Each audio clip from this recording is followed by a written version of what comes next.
Welcome, everyone, to the Wizard of Radical Self-Respect. My name is Jared Mello. Hello there to Rammer Jammer, Bella, Tim, Laura, Miss Kim. Who else?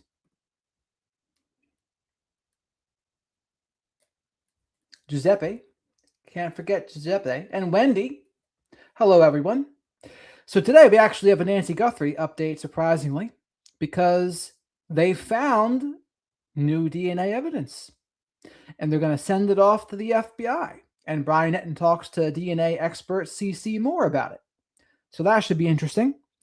And we also didn't go over a Brian Entin video from the other day where he said it was all about, did Nancy Guthrie know the person who did this? We can go over that too. And then there's a Brian Hooker video that Ashley Banfield did that we can go over that.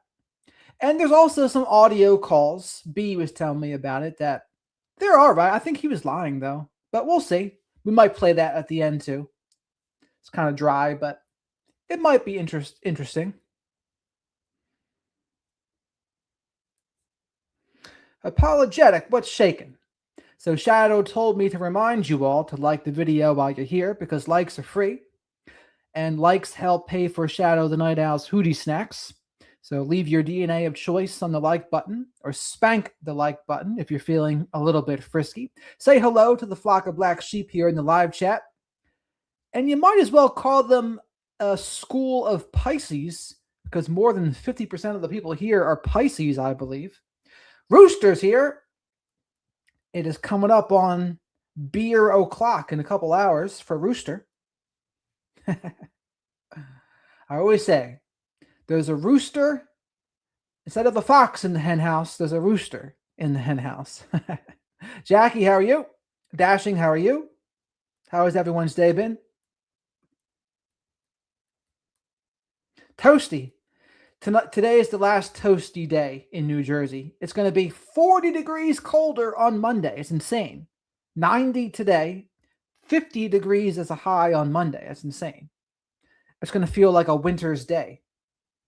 Poo-boo, not to be confused with Fubu. What's shaking? Vike? Yeah, I would think chat, type 1 in the chat if you're a Pisces. You'll be surprised how many there are. Tina, how are you? Welcome. Laura, hopefully you feel better as well, too. Yep. And you'll see why not only is this a flock of black sheep, but a school of Pisces as well.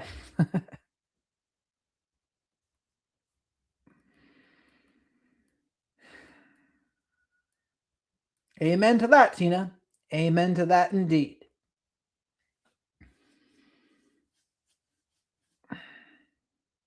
And I know there's more. And D, how are you, by the way? I know there's more Pisces than this.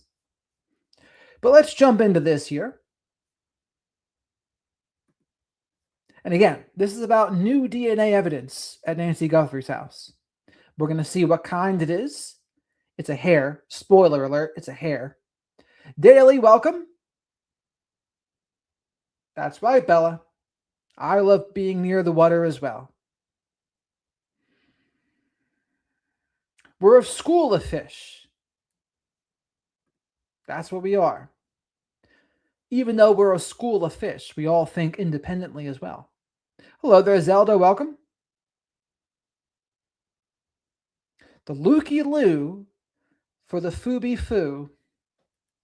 Oh, Virgo. Interesting. Again, Shadow says hello to you all. Shadow is also a Pisces, by the way. All right. Let's see what Brian Entin has to say about this. Bella says, love deep sea diving, sailing, snorkeling. Check, check, check. Check to all of that, I say. I agree. Hey guys, thanks so much for checking out my show. Really appreciate it. Please click to subscribe. I've got some breaking news. It's kind of a last minute episode that I'm throwing together because of this information that I've been able to confirm involving the DNA in the Nancy Guthrie case.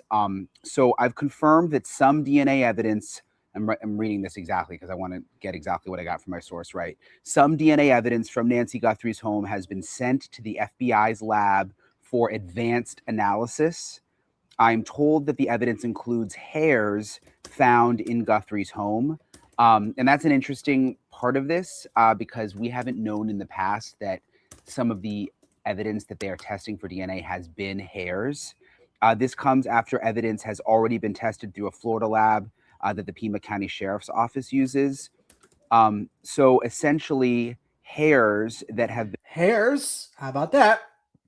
Also, Shadow wants me to remind you all that Super Chat's a great way to support the channel and get questions answered. Same with Super Stickers, and becoming a channel member gives you access to the members-only live streams. I don't know what I'm going to do with that, where it's just going to be one.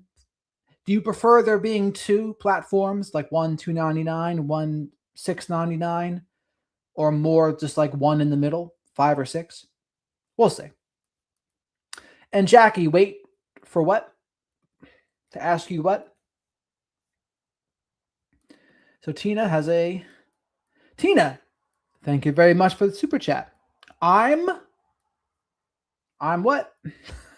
We'll see here. Hey there, Montana, welcome. Uh-oh, a lot of people feeling a little bit under the weather.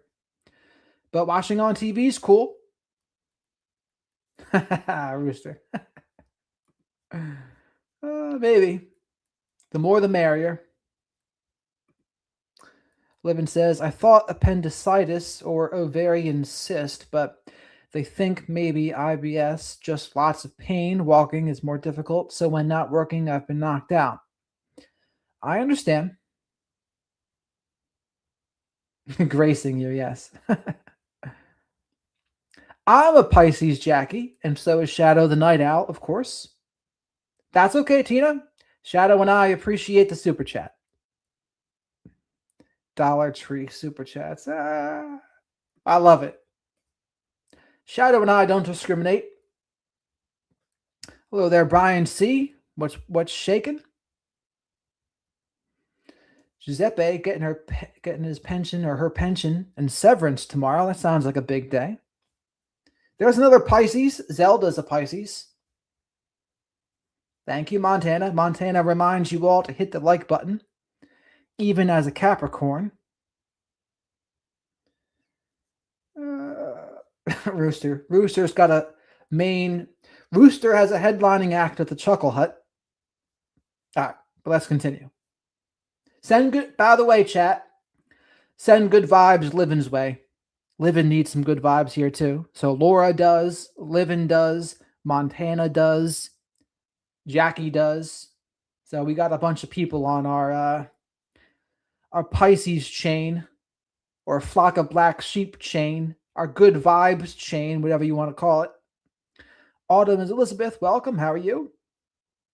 What do you want to call it? The flock of black sheep Pisces? The flock of black sheep chain? The good vibes train? Black Sheep Nation train? So to reiterate, though, they found new hair evidence at Nancy Guthrie's house. Now we'll see how excited we should be about this, though. Let's see. Been found inside Nancy Guthrie's home are now being tested by the FBI after already going to the Florida lab. Why would they need to go to the FBI lab if they've already been sent to the Florida lab? I'm going to have CeCe Moore on in a second here, genealogist and FBI and DNA expert, to explain that. And the answer is actually very interesting, and I'm going to let her explain it because she can explain it much better than I can because she's the expert. Also, Pima County Sheriff put out a statement regarding this new reporting. They say Pima County Sheriff's Department has worked with the FBI since the beginning of the Guthrie investigation. This is not new information. The private lab we utilize in Florida continues to share information with the FBI lab and other partner labs across the country. DNA analysis remains ongoing. And when they say other partner labs across the country, this is because, remember, they've been having issues with some of the DNA that is mixed. And again, so they're going to send this to the FBI, but remember this. We don't know whose DNA this is. It could easily just be Nancy's hair. I would imagine, though, if it was Nancy's hair, they wouldn't be sending it to the FBI, right? So it's got to be someone else other than Nancy. So an unknown perpetrator. Might just be another family member, by the way. And again, that could make it tricky too. But it could be anyone who's been there. It could be their hair. But let's see. Let's not jump the gun here. And to separate it out can be a complicated process. So other labs may have different technology. The FBI may have different technology, which is why this evidence is now being sent out to the FBI to test. But again, the hairs in particular are interesting. And that's what I want to talk to CeCe Moore about and find out, is this progress? Could this mean that we are actually getting closer to some real progress in the Nancy Guthrie case? CeCe, thank you for joining me. I know it was late notice with this kind of just developing here within the last couple of hours. But I want to see what you think is going on behind the scenes here, because what I have from my source is that DNA evidence from Nancy Guthrie's home has been sent to the FBI lab for advanced analysis, and the evidence includes hairs found in Guthrie's home. So the fact that it's hairs, what does that tell you? Well, I've been really hoping that maybe they did have some hair to work with. Because of the more recent advancements in the field, hair absolutely can make the case solvable. So I'm really excited. And the fact that they sent it to the FBI is interesting to me because they don't have the technology to extract snips from rootless hair. And I am assuming it's rootless hair, because if it had a root, it would be really quite straightforward. And the lab in Florida would have already done that. And maybe the case would already be solved. And so this is very likely a rootless hair or a hair shaft, which until recently we were all told did not contain any useful DNA for forensics or for this type of analysis. So the FBI regularly works with a company called Estrella Forensics in UC Santa Cruz, founded by Dr. Richard Ed Green, who is brilliant. And he is one of those people I love that proved everyone else wrong when he was able to refine a technology, create and refine a technology to extract SNP profiles from rootless hair.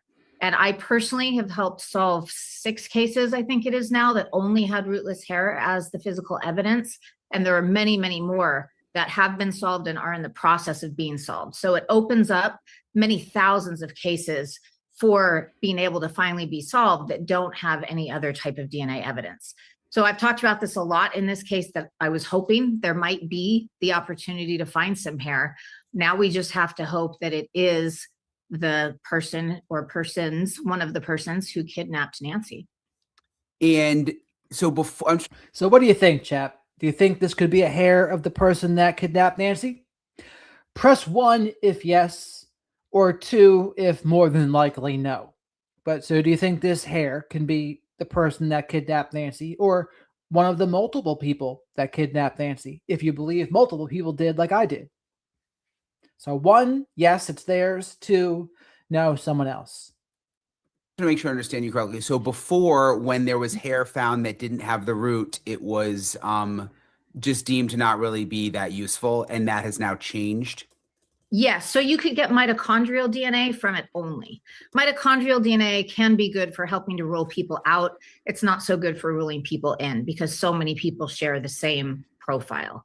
And so it was kept in many of these cases, fortunately, but not analyzed, because there wasn't really anything to do with it genetically. Now, they might have looked at it to see if it was consistent with a suspect's hair or the victim's hair, for instance, but not any type of DNA analysis. So that's changed dramatically over the last couple of years or few years with Dr. Ed Green's innovation and his great team over at Estrella. And the FBI is regularly using them. They used them in the Gilgo Beach murder case. And that is one of the things that helped them zero in on Rex Heuermann. And there hasn't been a lot of talk on that, actually, but that was really important because they set case precedent there when the. So on a side note, my 96-year-old grandmother had swollen feet, and they told her to take a water pill, because water pill is supposed to help with like bloating and inflammation. So a water pill might help as well, by the way. Judge allowed that to be entered, or was going to allow it to be in the evidence in the trial, which now isn't going to happen. So it's something that the FBI would have known immediately was very valuable. And I'm a little surprised it didn't go directly to Estrella, but it makes sense perhaps that it would go to the FBI and then to Estrella. They might have some processing they want to do first.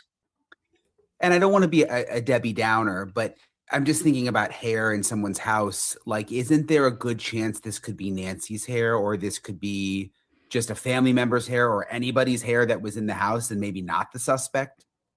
Great question by Brian Entin. Let's see what CeCe Moore says.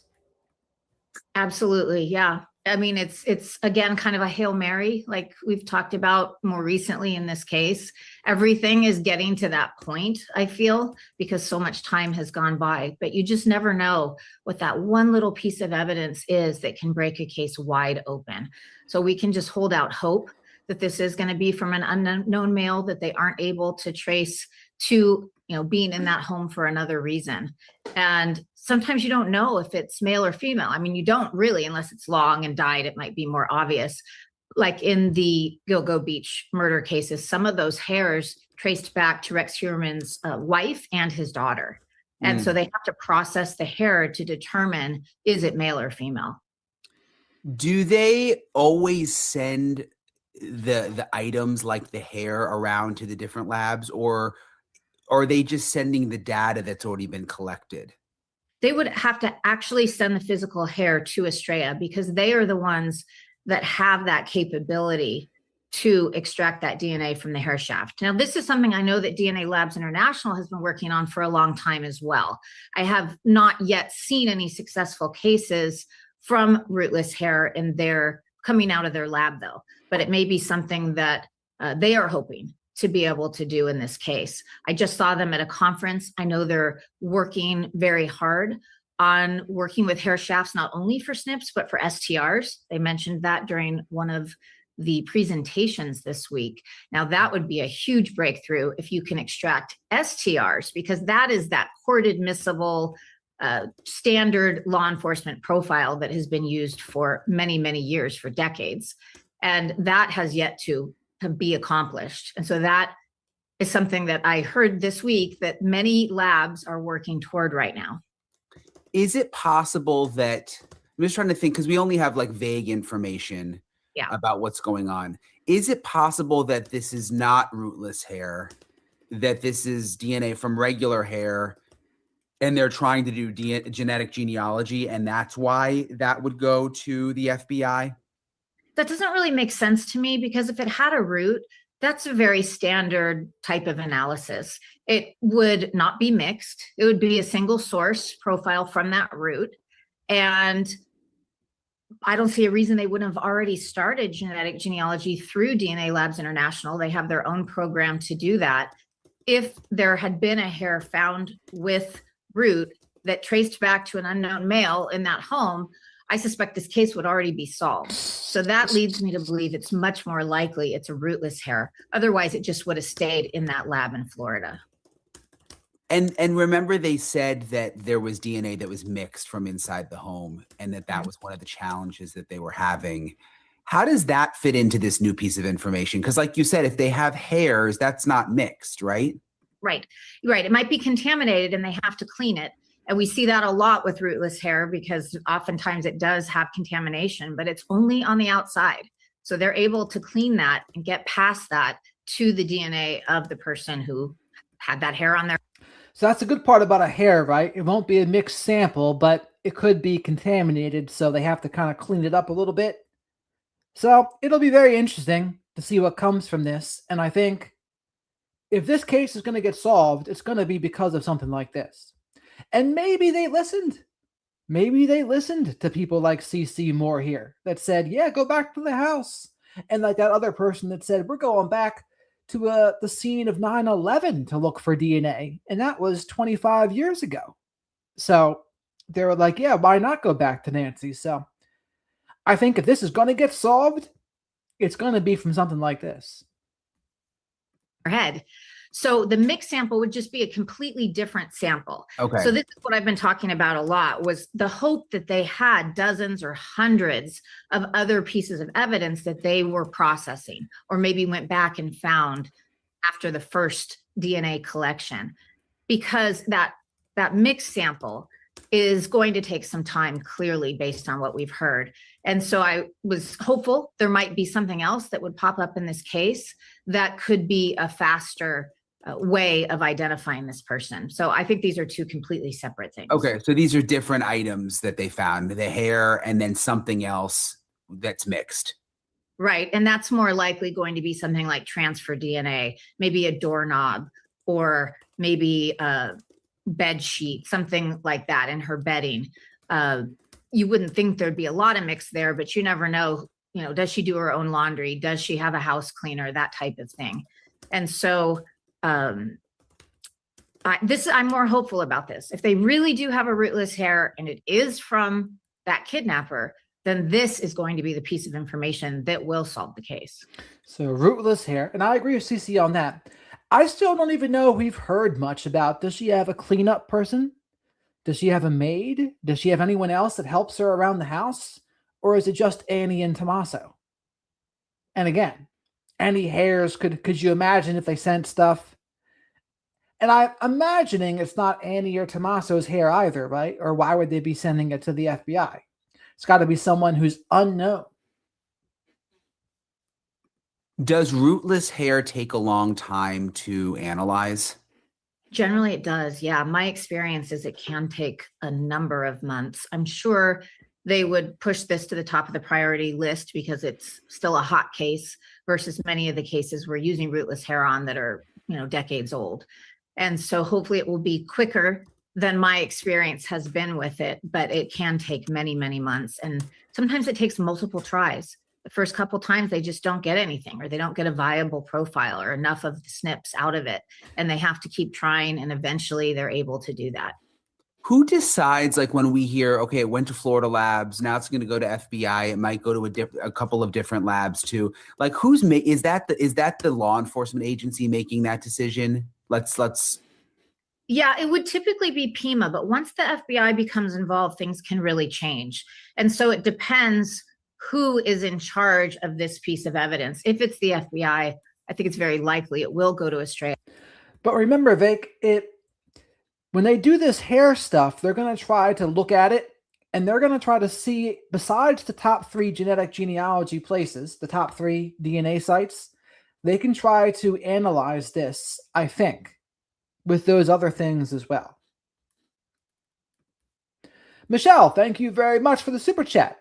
Food for your pet. And what she means is hootie snacks for Shadow the Night Owl here. Shadow the Night Owl is the spirit animal of the channel. Mascot. A lot of us are night owls here, clearly.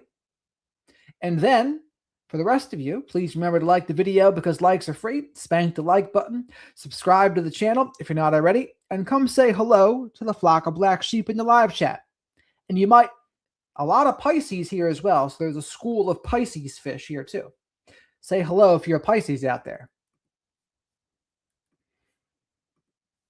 Because they work with them so successfully and so often. If it is up to Pima County, it may go back to DNA Labs International to try to extract that SNP profile from the rootless hair. And maybe even they're working on trying to get an STR profile out of it. But overall, this to you is positive? It's really exciting, actually. I mean, I don't want to get everyone's hopes up too much because we've hit so many brick walls here, but it's the first positive thing I've heard for a while. So let's just keep all our fingers crossed that this isn't from a known visitor to her home or one of the family members or Nancy herself. And it really could help push the case across the finish line. And this is just my last question. This might be a stupid question, but like, does the color of the hair matter? Like if they see that it was Nancy's color, does that come into play? Well, I think the FBI may be looking at that before they invest in the rootless hair technology because it is still new and very expensive. And I'm sure they're willing to spend money on this case, but they don't want to just throw it away. If it turns out to be Nancy's hair, they will have wasted thousands and thousands of dollars and time on that. And so I think it should be pretty obvious if it's her hair. We know what her hair looked like. We know the color. if there's gray if it's brown and gray. Yeah, you would certainly hope it's not just Nancy's hair, right? Like, why even do this hubbub and send it to the FBI if it's just Nancy's hair? That would be silly. But then again, there's been a lot of silly things happening in this case, so. Look, in her length, then it may not be something useful. But if it's a completely different color and length, then I think they very well will, may likely move forward and invest in that analysis and the time to get that done. Well, thank you, CeCe, for hopping on here so quickly. Let me mention one more thing. Yeah, if hair has died, what I heard early on from the labs that were trying to develop this type of analysis, which DNA Labs International was one of them, way back, I heard they wanted to be able to do this. They said that when hair is dyed, it can interfere. So since you asked about color, dyed hair can interfere with the process in some cases. And some people have a lot more DNA in their hair shaft than others, is what I've been told as well. I didn't know that either. So we've just learned that hair coloring and dyes can interfere with this process. I didn't know that. Shadow the Night Owl didn't know that either. So it's not interesting. Yeah, it's not automatic. DNA Labs International very early on, I think way back in. And Giuseppe, thank you for becoming a member, Giuseppe. We'll have our next members only live stream probably next week. And I was also thinking about, in terms of the members only live streams, giving people an opportunity to share their stories in those live streams as well, if they're interested in doing that. I know there's a lot of survivors of narcissistic abuse here, etc. So it can be a way for people to come up here and share and help the other members if anyone is interested in doing that. I know Reagan was interested in doing that, I think, and Lindsay might have as well, but it's something to consider. 2019 told me they were testing hair from different people in their lab, and they were so surprised they weren't able to necessarily predict whose would be the most DNA rich. So I don't know if that's because that was early techniques and things have now been refined, but it was interesting to learn about. I mean, it's really exciting when we see these innovations and we see these possibilities opening up that didn't exist before. So to make sure I understand you correctly, rootless hair, it's not all the same. I mean, like one could have more DNA on it than another if someone had dyed their hair. It's in it. Yeah, it's in it. The chemical process can damage the DNA apparently. But like I said, I was told that a few years ago. It's possible they have now dealt with that challenge and got beyond it. I haven't heard what Estrella thinks about that and how they're dealing with it. But there definitely are some hair samples that are more challenging to extract that DNA profile from than others. So we just have to keep our fingers crossed and wish them luck and hope this finally brings her home. Great. Thank you, CeCe.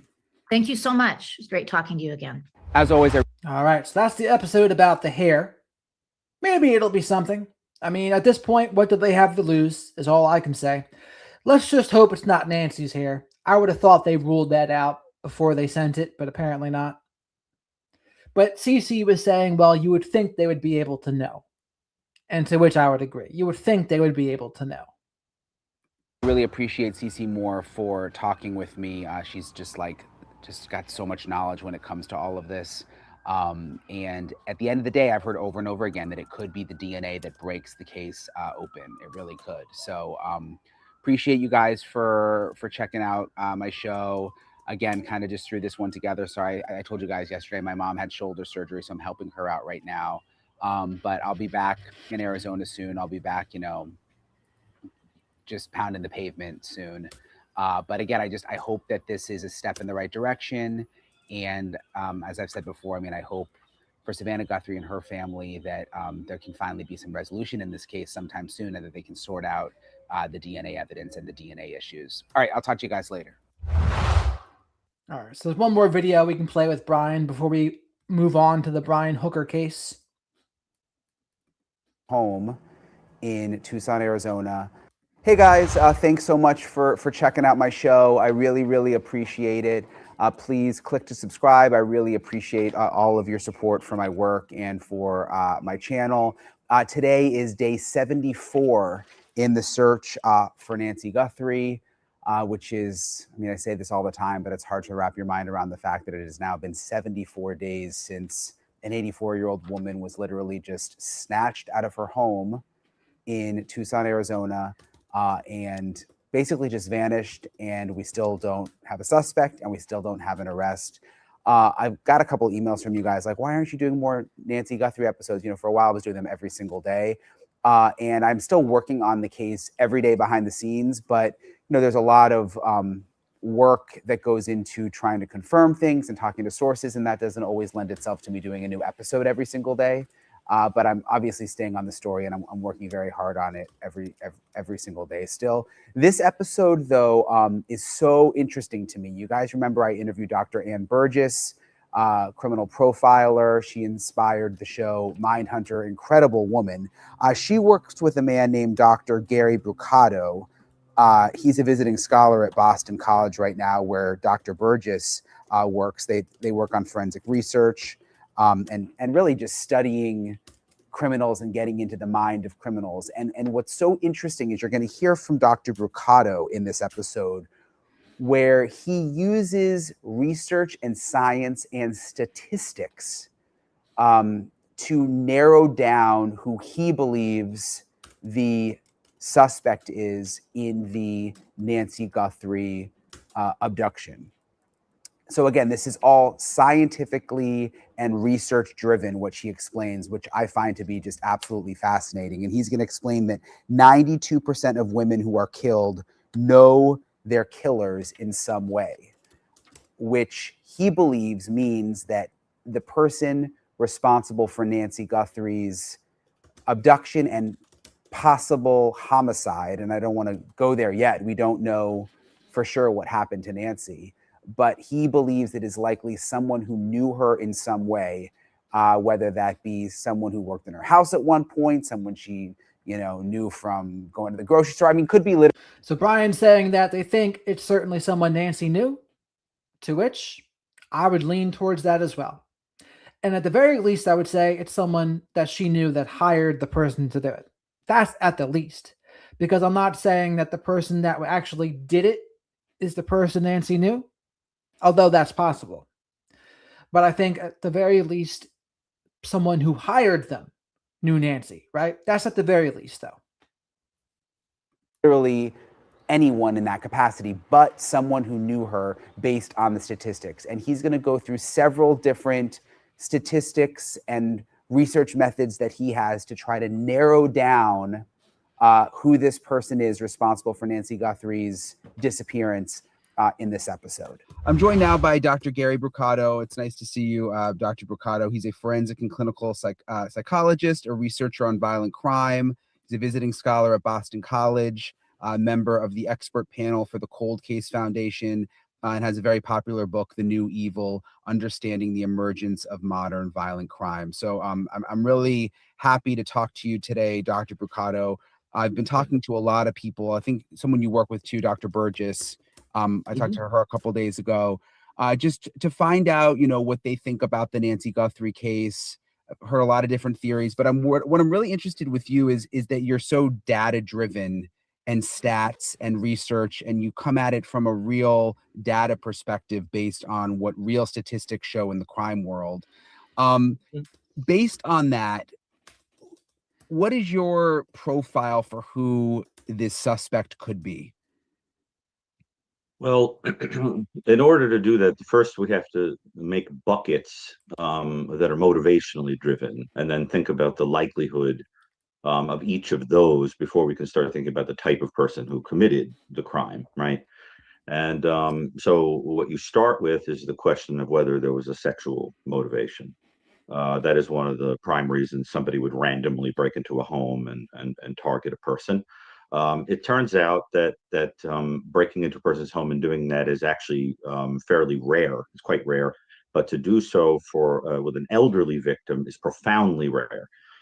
Because when a person is breaking into a home to do that, generally it's a serial offense that somebody is going to keep doing over time, and involves a paraphilic behavior, meaning that the person is kind of drawn to a certain inappropriate group sexually, and will do that over and over again. And for that particular paraphilia, I mean, you're going to see that virtually never. It's called gerontophilia, where you're interested in elderly people like that. You can sometimes see an offender. Danny Troyer.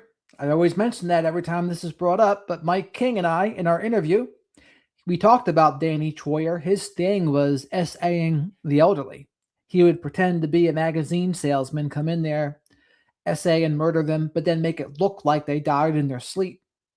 And it wasn't until upon further examination did they realize, oh no, this person was actually murdered. And worse, essayed as well. Break in and do that when they're randomly targeting people, like in the Richard Ramirez case, where the age of the victim is not important to them, just that there's an available victim who's vulnerable. But we would be seeing a spate of these in a few places geographically if there were a serial offender present. There's also no fluid that I'm aware of being left at the scene or anything suggestive of that, and no fantasy elements that tend to be necessary for those kind of offenders. I really don't think that is on the table. And then you think about the possibility of robbery. Well, it's true that there are over 1 million financially driven offenses that go on a year. It's a little tricky, though, because in this situation, nothing was taken. If you're abducting a person with the intention of putting them up for ransom, ransoms statistically generally are put up are requested within 24 to 48 hours and resolved in a week. There's proof of life because you want the victim out of your hands ASAP to not incriminate yourself as much as possible. And what tends to happen is you wouldn't have an individual who was without her medication, who was injured, so forth, because you would be treating the individual like precious cargo because they are of such high value to you. So that's also very tricky. And then you start thinking about the possibility of just abduction, for generally, I mean, there are only about 350 abductions in the country a year, and they are almost all children. Very unusual for it to be an older person. And that's an interesting statistic because I guess it depends on their definition of abduction. But a lot of times it's children because the person, quote unquote, abducting them is the other parent. So there's been a divorce and the other parent comes in there and quote unquote abducts them. Now, sometimes that is in a dangerous situation too, but other times it's just more like it's a domestic dispute. And then the kid's in the middle of it, unfortunately. And that is most of them. But in terms of just an outright abduction like this, I would say pretty rare. One of the most important things to bear in mind is that in those situations, it is usually someone who knows you. Now, let's say this is actually a homicide. Up to 92%, according to some reports, up to 92% of people who are killed in the United States know their killer in some way. The estimates are between 76 and 92%, according to the various literature I've read.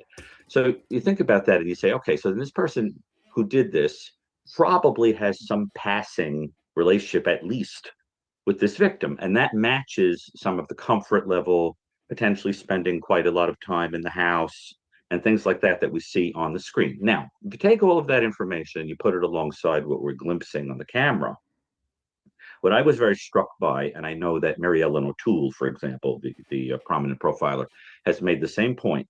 A lot of what we're seeing is somebody who is way too cool under pressure, looks not even flinching under pressure.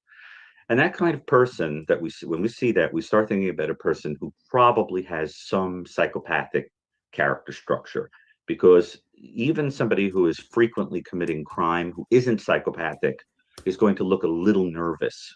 They're going to do some things that show physiological evidence of being a little scared of getting caught. This person took time to conceal his identity and to not leave traces, but clearly is unafraid. The reason that's extremely important is because when we're dealing with somebody with that kind of character structure, the probability is very high that the person has had a long history of either inappropriate behavior that people would remember or criminal behavior. So that the individual that is on the camera looks to me like somebody who may very well have come into contact with law enforcement previously. And so there are two things I would be doing, because I really believe this person is local because of the comfort level. And I know many experts agree with that. And you put these two things together and you start thinking, okay, we should be talking to prisoners and people in jail and the demi-monde, of the area. And we should also be talking to people in the area who may remember having a kind of nasty. And Shadow wants me to remind you all to like the video because likes are free. Spank that like button and subscribe to the channel if you're not already. Say hello to the flock of black sheep in the live chat here. Very supportive, encouraging, and eccentric group. It's also a school of Pisces fish as well. A lot of the Pisces here. Also, I go live almost every night to talk about true crime and current events a little bit after 10 p.m. Eastern, and I use my experience with mental health, addiction, narcissistic abuse, and narcissistic family systems to give my unique insight on those things. And as always, super chats are a great way to support the channel and get questions answered. Super stickers are the same way, and becoming a channel member gives you access to the members-only live streams. And thank you very much for all the support I've been getting so far. Shadow thanks you as well. He likes his hoodie snacks. Run in with a person, a grudge holding kind of nasty person. Hey guys, this message is sponsored by Raycon. I actually have their essential open earbuds and I'm doing this video. Because people with that kind of character structure are far more reactive to insult than they are to threat to themselves. So what you tend to see are, getting into fights with people that have slighted you, bumped into you, shortchanged you at a cash register, something like that. So there should be a lot of asking around for somebody that, and you would also be looking at post-offense behavior. Somebody who might be sort of acting out or taking steps that suggest doing something criminal, hiding a person in their home, etc. Now, finally, what I'll say is that if this is a financially driven offense, what the statistics and my experience come together to suggest to me is that there's one of two scenarios that occurred here. Either a person or persons went in to kill this victim and made an attempt to stage an abduction, or, and this is more likely based on the numbers and my experience, went in to abduct her for financial reasons and it went south. Everything went haywire. And there was the need to eliminate the victim. Now, I will also tell you, and I want to be very sensitive about. So if that's his theory, I don't agree with that theory. I do think it was punishment/revenge, retribution for Savannah Guthrie. I don't think it was a financial ploy that went wrong. If that's what his theory is. How I say this, my statistics also tell me that if she is deceased, there is a very low chance that she will ever be located intact. Offenders of this type are going to eliminate every trace of the individual, either by placing them in a deserted area where animals can eliminate the remains, or by burning or dismemberment or something like that. The idea being that in 2026, offenders are just a little too aware of how easy it is to get caught if there is some piece of somebody left. Now, again, it's very heartbreaking for me to say that, but I just think based on the numbers, I do need to say that. Finally, what I'll say is that if there is more than one person involved, and I strongly suspect there is, what I am inclined to think is that the person we're seeing on the camera, as I've said in a few places, is sort of like the waiter, and behind the scenes, there's some sort of chef. The person on the screen does not come across as particularly adept at what he is doing. He's comfortable, but makes a lot of foolish, amateurish mistakes. I mean, as simple as not wearing your holster correctly and in a way that could be very dangerous. The firearm not matching the holster, the flowers and the camera, getting caught on camera. So I think that person is a not particularly bright, but willing to do horrible things type. That might have been asked to participate in this by some more scheming individual behind the curtain. And if I'm right about that, the more scheming person behind the curtain is going to be somebody who is living a little bit more of a double life. I mean, I could definitely see a scheming person behind the curtain, like the Wizard of Oz. Never mind the person behind that curtain, but who's the person in this case? That would be the person to me that orchestrated the whole thing, the person that knows Nancy. Now, who could that be? Well, I could tell you who it probably wasn't. It probably wasn't Savannah Guthrie. And I would highly doubt it was Cameron Guthrie. But outside of that, I don't know. I couldn't tell you. The type of person who would superficially look even pro-social or kind to the victim, but who has a reason to want to eliminate them. Do I think that the person who did this knew the victim? Yes, I do. And that's good. I mean, do you think they knew them? The person that did this, did they know Nancy Guthrie? And that means, did they orchestrate it / do it themselves? But is there a connection to Nancy directly, either from orchestrating it or actually doing it themselves with someone else? Press 1 if yes, and 2 if no, you think they did not know Nancy Guthrie.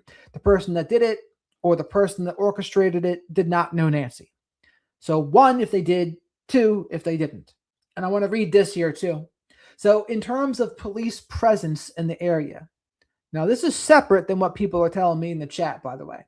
People are saying in the chat there's more police down the street from Nancy's house because there's another Nancy that is maybe missing. I haven't seen that yet, but I'm not ruling it out either. But this is what Sheriff Nano said yesterday. The sheriff recently told residents in the Guthrie neighborhood during a meeting that there has been increased patrols in the area in response to complaints about streamers and citizen journalists possibly trespassing, the department confirmed to USA Today in a statement Wednesday. The department has also added additional patrols in a nearby neighborhood where Guthrie's daughter, Annie Guthrie, and son-in-law Tommaso Shoney live. Her children also include son Cameron Guthrie and Today Show co-anchor Savannah Guthrie, who recently returned to work after a hiatus prompted by her mother's disappearance. Guthrie, who at 84 years old is barely mobile and suffers from a heart condition, has not been seen or heard from since January 31st. She went out to dinner that night with Annie, who later dropped her off back at her Tucson home between 9:30 and 9:45 p.m., police said. The Guthrie matriarch was reported missing the following day after she failed to show up for church as usual. I don't even like how they said that, because they should be saying remote church at her friend's house, that they would watch Savannah Guthrie's church in New York from her friend's house in Arizona. A subsequent search of the residence turned up Guthrie's blood in the doorway, leading investigators to immediately suspect foul play. They have had few breaks in the case since. Outside surveillance video footage, they said, captured a potential suspect. He has been described as a male, approximately 5'9" to 5'10", with an average build. He was also wearing all black in the clip, in addition to a 25-liter Ozark Trail hiker pack backpack. There have also been a few ransom notes linked to the case, though their validity still remains unclear at this time. So that explains some patrols, but it doesn't explain the other thing I heard. 92%, as I said, of people who are killed, and it does look like that may have happened here, do know the person who did it in some way. So to put this all together, I'm thinking at least one male, probably a group of people collaborating, one more openly at least, and perhaps somebody behind the curtain or party behind the curtain, probably financially driven, probably was an attempt to abduct that went south, or an outright homicide, and in either case, probably some kind of financial motivation underlying it. Gosh, you gave me a lot to think about there. And look at that. It's like a even split between the people that think the person knew Nancy, that orchestrated this or did this, and did not know Nancy. Pretty even, 50-50 split amongst the flock of black sheep. How about that? It's so interesting. Statistically, are there stats about how often something like this is solved? Because that's one of the big questions now. I mean, it's been more than 2 months. Do the statistics tell us whether there's a likelihood this will be solved or will go unsolved? Well, it's a little tricky because remember that the statistics require that you know who did it in order to determine those details, those motivational details. So we don't wind up with data on, those features of unsolved cases necessarily. But what I can tell you from experience is that because people have a tendency to think of these cases like a TV show, They think that there should be a rapid, 30 minutes and it's all solved kind of thing. But the reality is they can take a very long time, particularly when you're relying upon something like a blend of DNA that's going to have to be meticulously teased apart. That to establish a profile where you've got mixed DNA could take something even like a year, take a long time. And then you're probably going to use genealogical data. My sense is that the way this might get solved is some combination of genealogical data from DNA, which is a common technique these days, and then also trying to catch whoever door guy is, who I think is probably going to lead to the center of the spider web. So that individual could be told, look, you can make a deal here, and maybe it'll lessen your sentence, or these people don't care about you, they'll throw you under the bus, that kind of thing. But I think that once they identify one person in what is probably a group, because it's very hard to do this alone or to even understand why you would, it's going to lead probably to the center of a circle. Do I think it'll get solved? I actually do, but I think it's going to take some time, and I am of the opinion that people behind the scenes are holding close to the vest some information, because I think that's definitely true. I don't think we know everything. But regardless of what they're holding close to the vest, I don't think they had much either. Or else I think they would be further along. And some people are asking in the chat, do you think Sheriff Nanis is compromised? I've never thought he was compromised. I thought he might have done a bad job. I thought maybe he was incompetent. I thought maybe he was narcissistic and a micromanager and vindictive, but that doesn't mean compromised, right? They can be all those things, but not compromised, if that makes sense. And of course, he opened up the crime scene too soon as well. Didn't let the FBI do their thing with their superior equipment. So I think he's guilty of doing a poor job, but not guilty of being compromised. I think that just too much is out there, and I think they don't want to compromise it. But my sense is they must have some lead. And if statistically 92% of cases like this are normally committed by someone who knows the victim, I would think, yes, that would help investigators, right? Because they at least have some roadmap. And we've heard that they were talking to all the contractors who've been in the house, but that would at least give them something to go on, right? Versus just thinking it could be anyone out there that's random.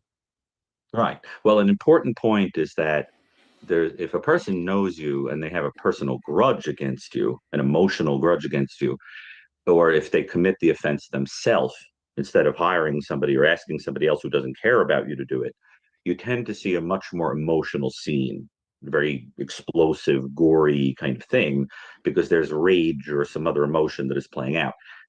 What we know about this scene suggests very calculated and pragmatic kind of thing. But the idea is that I still think that probably the person knew her because of the comfort level. And so it suggests to me that they should be talking to anybody that has had a passing connection with her that would require some knowledge of her finances or the inside of her home or her property or something like that. And that can include people that are very intimately aware of you, all the way down to people that just come to the house for trade work or services or anything like that. But I definitely agree that the radius around the crime scene of people that are going to know something or have encountered the type of person to do this is not very gigantic. I think you're talking about somebody sort of within, a small radius of that house. If it is. So here's an interesting thing that happened today on the Today Show set, by the way. So this is new. If you want, maybe I can pause this and find this article. Well, do you want me to pull up the article, folks, or do you want me to read it? Type 1 if you want me to pull it up, and 2 if you want me to read it, because it's about Savannah Guthrie on the show today. This is pretty interesting. I'm not sure what exactly happened, but this is from 4 hours ago. Don't forget, how are you?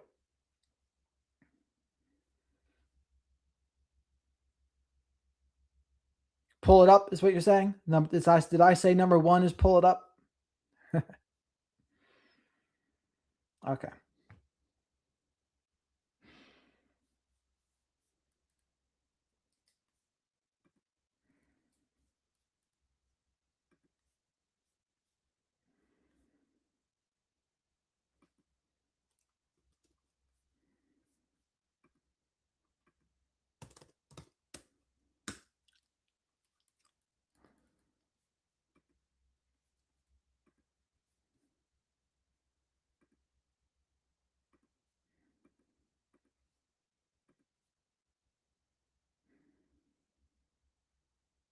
All right.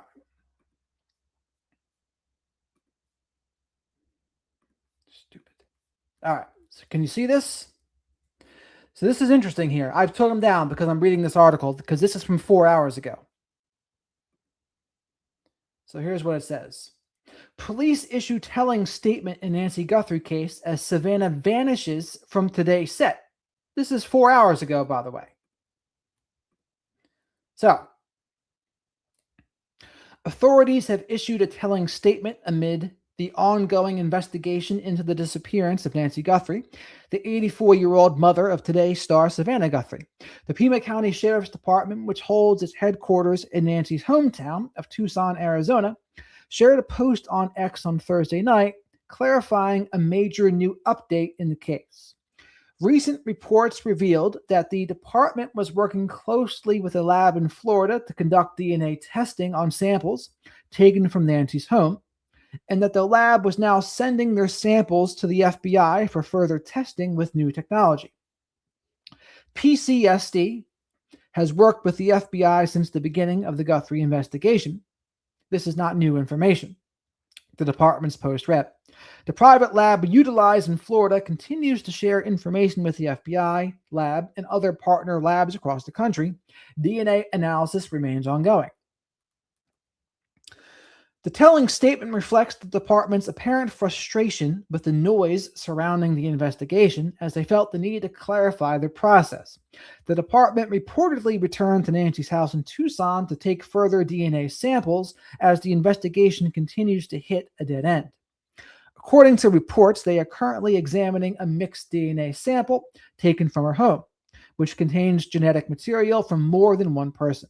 DNA testing was done on a black glove found near Nancy's house in February, which matched the description of the chilling doorbell camera footage released by the FBI, showing a masked man approaching her door and attempting to dismantle the camera. The DNA found on the glove did not match any entries in the national database, leading to another dead end for investigators. The department's statement comes as Savannah Guthrie disappeared from the Today Show set on Thursday. This is the interesting part, prompting fans and supporters to wonder if there was a breakthrough in Nancy's case. So to read that again, the department's statement comes as Savannah Guthrie disappeared from the Today Show set on Thursday. That was today.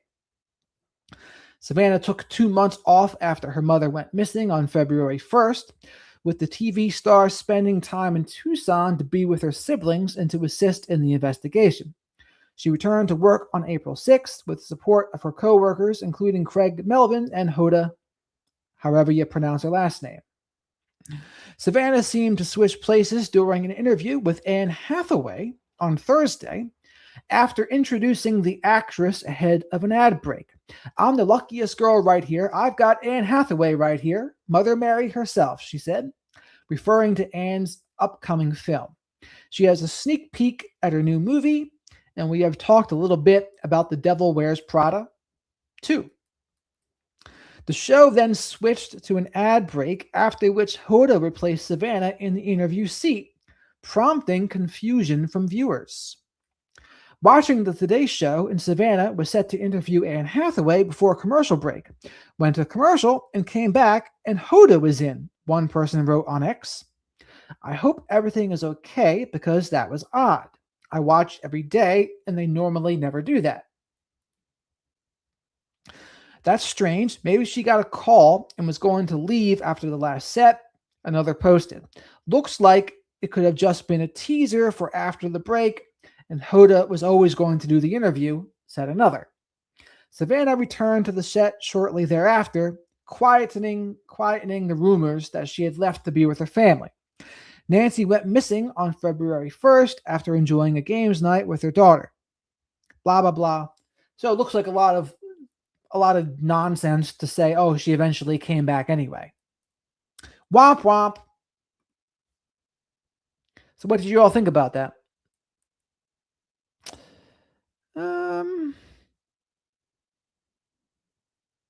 Hello there, Jem. Lauren reported a butt rug, not to be confused with a butt plug. Hello there, a song in my heart. But all right, that's the end of that. Back to Brian Entin. Thank you very much.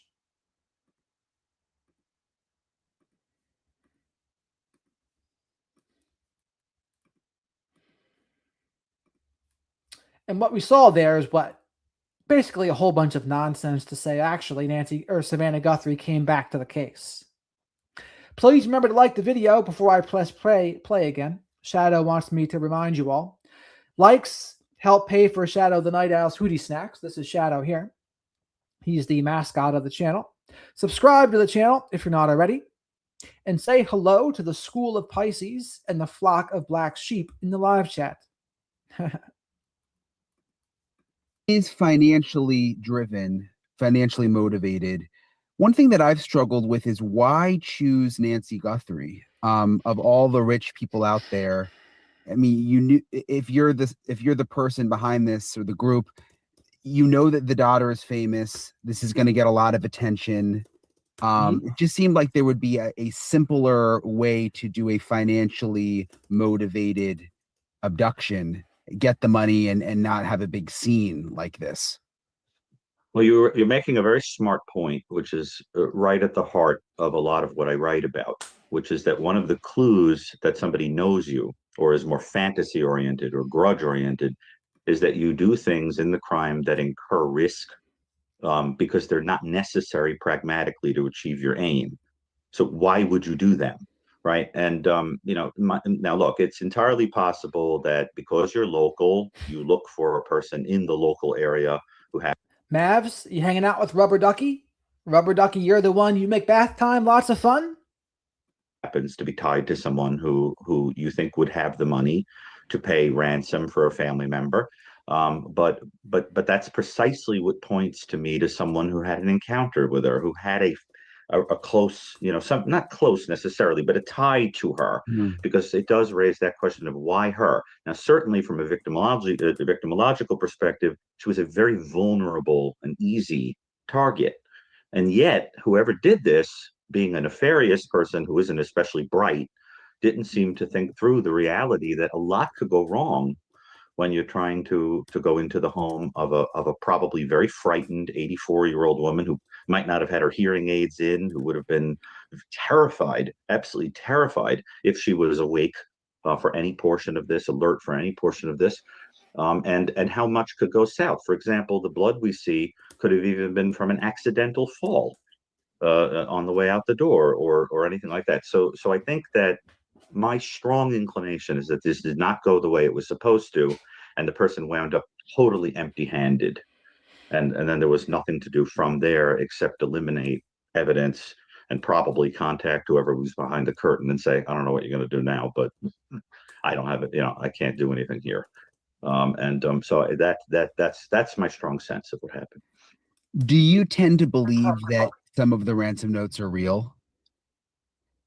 Well, it would be very helpful, of course, to have the text of them, but if to review, but if the ransom notes were real, then you would start getting into an additional motive, which is somebody who, for whatever reason, additionally sadistically likes needling or kind of feels the need to be in the public eye or have some notoriety or whatever. And that can happen with people, particularly if they're of the kind of psychopathic, narcissistic variety.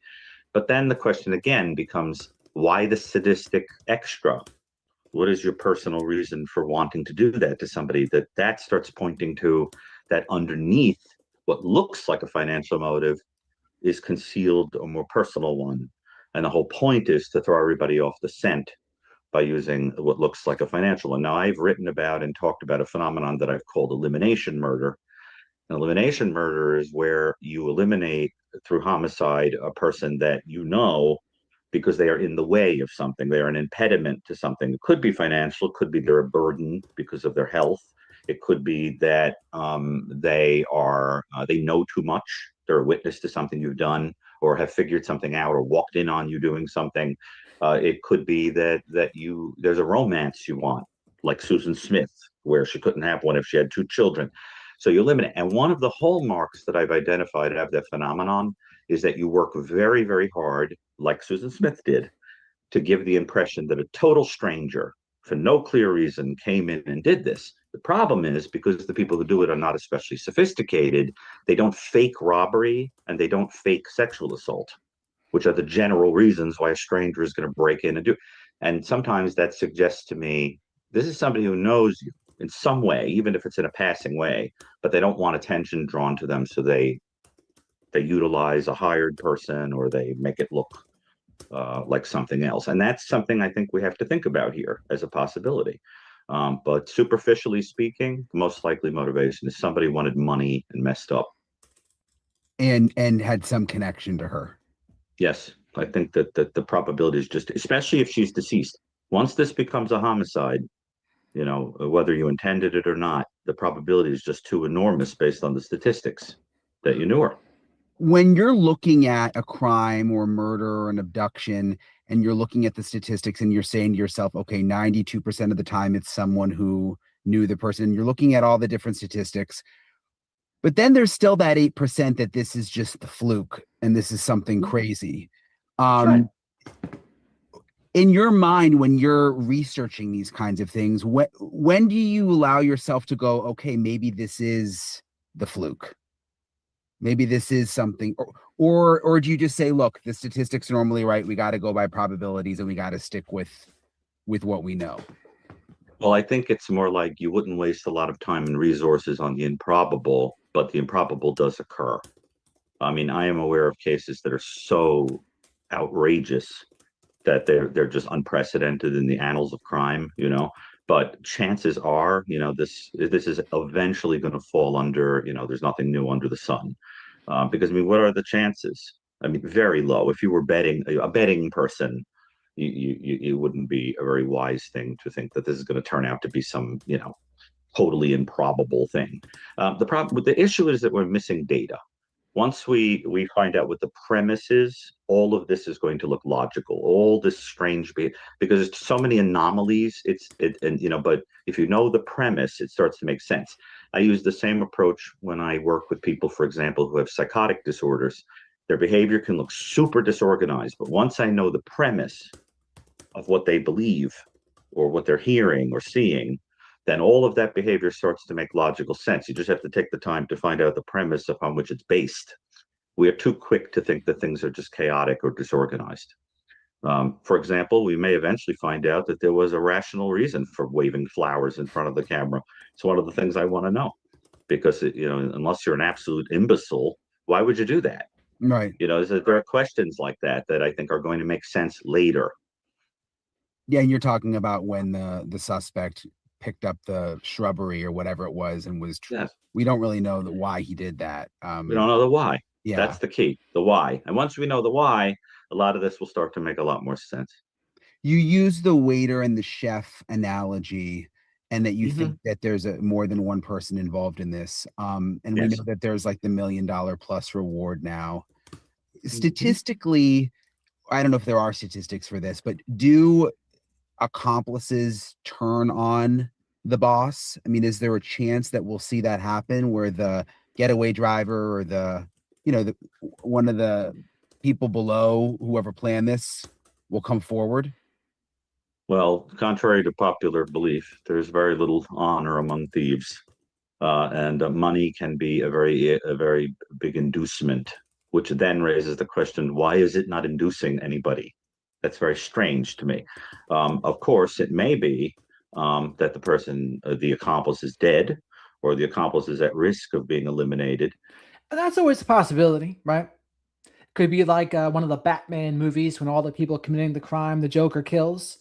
Could be some of that going on. I mean, would we even know if it was going on? No, we wouldn't. We wouldn't know right now. So you can't rule anything out. Because the larger the chain of people, the greater the risk to the person in the center. So it is entirely possible that the person has got out of Dodge or is keeping their mouth shut or is afraid or something like that. But I think that if it was as simple as, look, I could get this money, toss this person under the bus and go live scot-free. But one of the other great puzzles of this case is why over $1 million has not been an attractive enough inducement.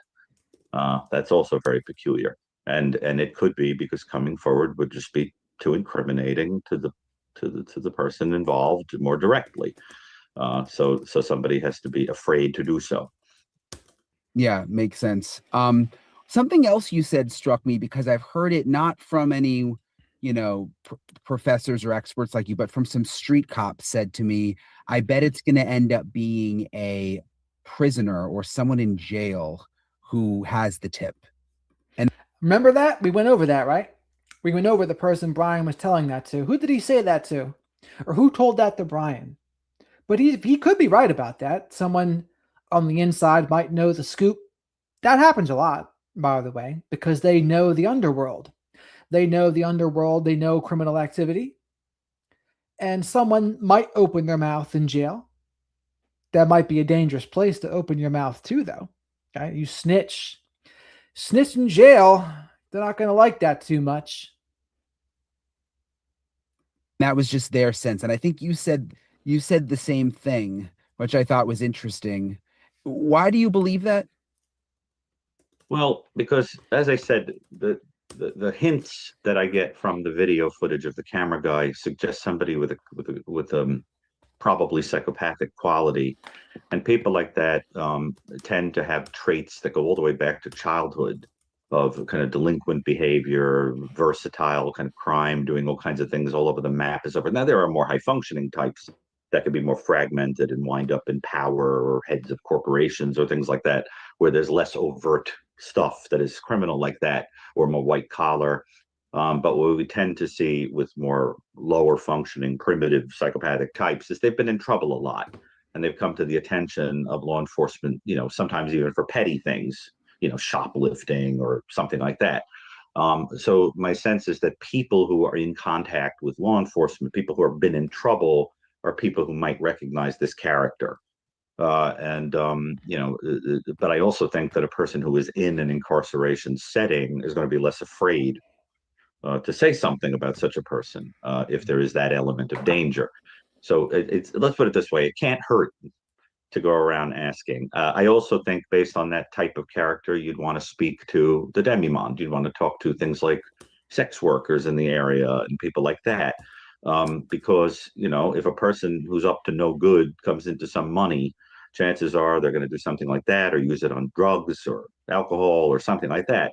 So you should be talking to people on the outskirts of the local society who may go, oh, yeah, look at the way that guy walks. I know just who that is. I recognize that guy anywhere. Because if you think of anybody wearing a mask, walking, wouldn't you still recognize their body and the way that they're moving? I mean, anyone you would know who they were, even in a mask. I mean, I think you would, especially if they have characteristic way of walk. So that's what I'm saying. I mean, you just need someone who goes, oh, yeah, like, look at that. I know who that is. And I don't think it's going to be, the local Boy Scouts or the head of the church, locally. It's going to probably be the people on the out, in the no good patches of the local area. You mentioned it. We don't know what law enforcement has behind the scenes. But right. Like Dr. Burgess, one thing she told me was she thinks they need to release more to the public when it comes to like a profile. Do you agree? Mm-hmm. Is there anything that you think, and again, based on the statistics, based on what you know about how other cases have been? All right. So I want to go over this question here. Jared, can you go over psychopathy and what that really means? So, psychopathy is really not even a term in the DSM. That's the Diagnostics Manual of America. It's really under the umbrella of antisocial personality disorder. Antisocial personality disorder have a criminal streak. Very little empathy to no empathy, can be very impulsive. Now, with psychopaths, what you would say that is, think of someone with no empathy, cold and calculated. Also, a narcissist, though, too. Often the psychopaths will be the people that get sadistic pleasure from other people's pain. That's the sadistic side of the psychopath, right? Many of them have that in them. And those would be your sexual sadists, things like that. So that's how I would describe a psychopath, like usually an inflated sense of self as well, except more emotional self-control than a narcissist, which makes them more dangerous, by the way. Now, a lot of people misuse the word because they say psycho. A lot of people mistakenly just think someone with a big emotional reaction is a psycho, right? And they say psycho, not shorthand for psychopathy, but just like it's gotten a different meaning now, the word psycho. And I think people use it as synonymous with just crazy. That's how I see people use the term. But remember this, psychopath and sociopath, they are really just under the antisocial personality disorder umbrella. So they're not really recognized terms in America. Now, they're recognized terms in Canada. They do recognize them there, but not here. So Ted Bundy, psychopath. BTK killer, psychopath. Fill in the blank. Danny Troyer, psychopath. And what do they all have in common? Sexual predators, which also equals an element of sadism. So, but a good, very good question though, Reagan. How are you today? Also, please remember to like the video out there. Likes are free. Spank that like button and leave your DNA of choice on the like button. They help me pay for Shadow the Night Owl's Hootie Snacks. Subscribe to the channel if you're not already. Probably get some merch. Rooster's going to help me with some designs. I'm going to do a Black Sheep Nation. I've got a Revenge the Black Sheep design too that I showed you all before. Might sell some wands at a point there too. Say hello to the flock of black sheep in the live chat. A lot of School of Pisces fish here too, by the way. And thank you very much for all the support I've gotten so far. Solved that they should be releasing to help move this along? Well, I knowing Dr. Burgess very well, I know exactly what she means. I mean, from all of her experience with this, the idea is that ultimately someone out in the public has encountered this character. And the thing is, all you need, I'm telling you, once they get that guy on the door, the whole thing is going to rapidly unravel if there's anyone else involved. And so I think what she's saying is very similar to my point about someone's going to recognize him. If you put, especially if you put a reward out there, for the general public, I could see. Now, one other thing that could be helpful, especially if it turned out that any of the ransom notes, any of them were real, is that because this is somebody who may like the notoriety and the attention, it might be helpful if law enforcement did something like hold a public event or a memorial service or something like that, because that type of offender tends to come to it. Or, for example, I'm quite convinced, just as I was with Brian Kohlberger, that this offender probably has watched some of the. So, Reagan, I will say this. Whenever someone tells me they worry too much, I tell them my definition of worrying. Worrying is nothing more than a negative meditation. And again, the only benefit of worrying is if it helps prompt you into action when action would be helpful. But outside of that, it's like Axl Rose said, I don't worry because worrying is a waste of my fucking time. But remember, worrying is the negative meditation thing. I like it. Coverage and is trying to know if people are on their heels. To want to know, how scared should they be? Should I get? There's not a particularly frightened individual that we see on the door, but they're not stupid enough to want to get caught. So they're going to pay attention to that stuff. So I think some kind of public event where, the person could theoretically come there. There are very brilliant techniques law enforcement has used over the years, in the interest of time. I don't know if you want me to give you an example, but it's interesting. What do you mean? Well, just to give you an example of that, when they were looking for the Zodiac killer, in California in the 1970s. They understood that the Zodiac Killer was very ego-driven, and when the movie Serpico came out, which had a character that was sort of based on the Zodiac, and there was a police chief in there that was based on Inspector Toschi, who was on the case in, I think, San Francisco. They put a box in the lobby, I think at the premiere, that said something like to the general public, like, so after the movie, who do you think the Zodiac is?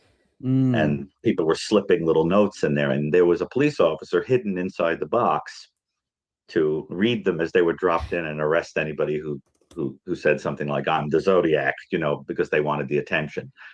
So you can use that kind of psychology against these offenders. Another classic place where people, particularly more fantasy-oriented serial killers, tend to show up is at memorials or graves, burial sites of people that they've killed. Yeah, they like doing that. They like seeing it. That's what the BTK killer did. I mean, he'd watch all the news stuff, and he didn't like it that someone else was getting credit for his murders. It's one of the ways he got caught, because he anonymously called the police station or something along those lines, and he got himself caught because he's a dope. But his ego got in the way, because it's not much fun for them just to like do the act and then have nothing to come back to, not like a token. They'll take little souvenirs and tokens a lot of times. The one note that fascinates me, if it is real, is the one about we didn't know how weak her heart was.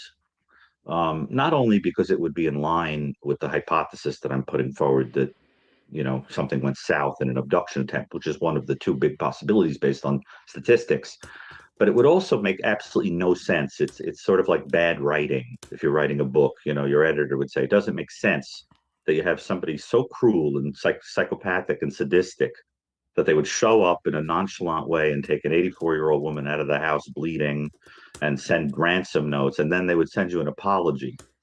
We're really sorry that we did.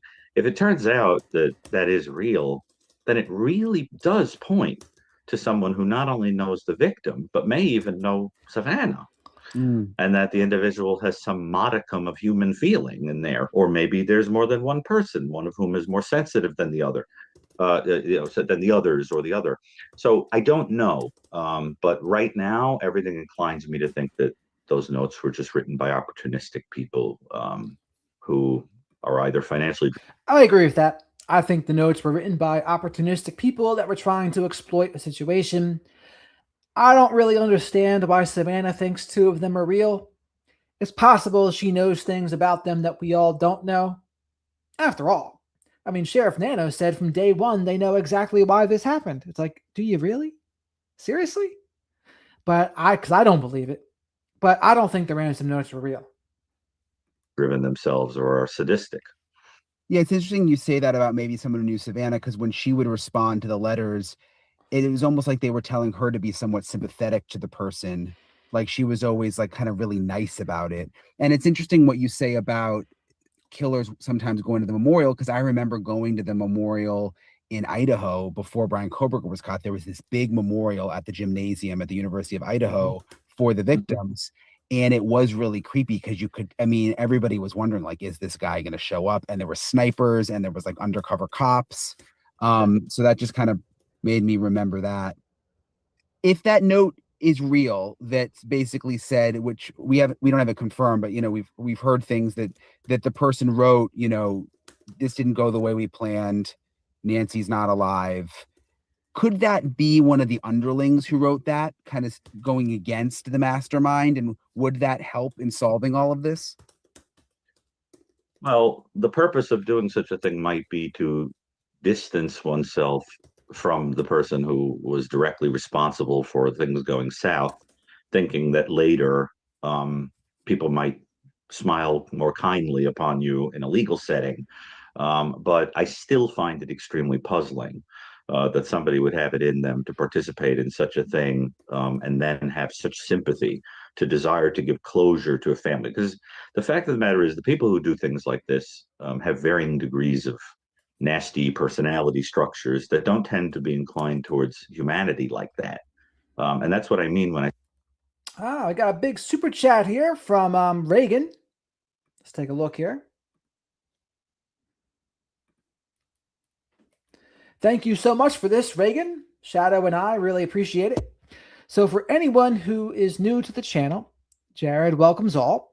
This is a family of black sheep. I'm proud to be a part of the black sheep community. Please hit like and help Jared with Hootie Snacks. Reagan, I couldn't have said it better myself. Shadow says thank you very much. He was getting a little bit hungry, but he saw what you did, and he's like, you know what? Today's going to be a good day. He channeled his inner Ice Cube and said, thank you so much. Today's a good day. So thank you again, Reagan. You are the best.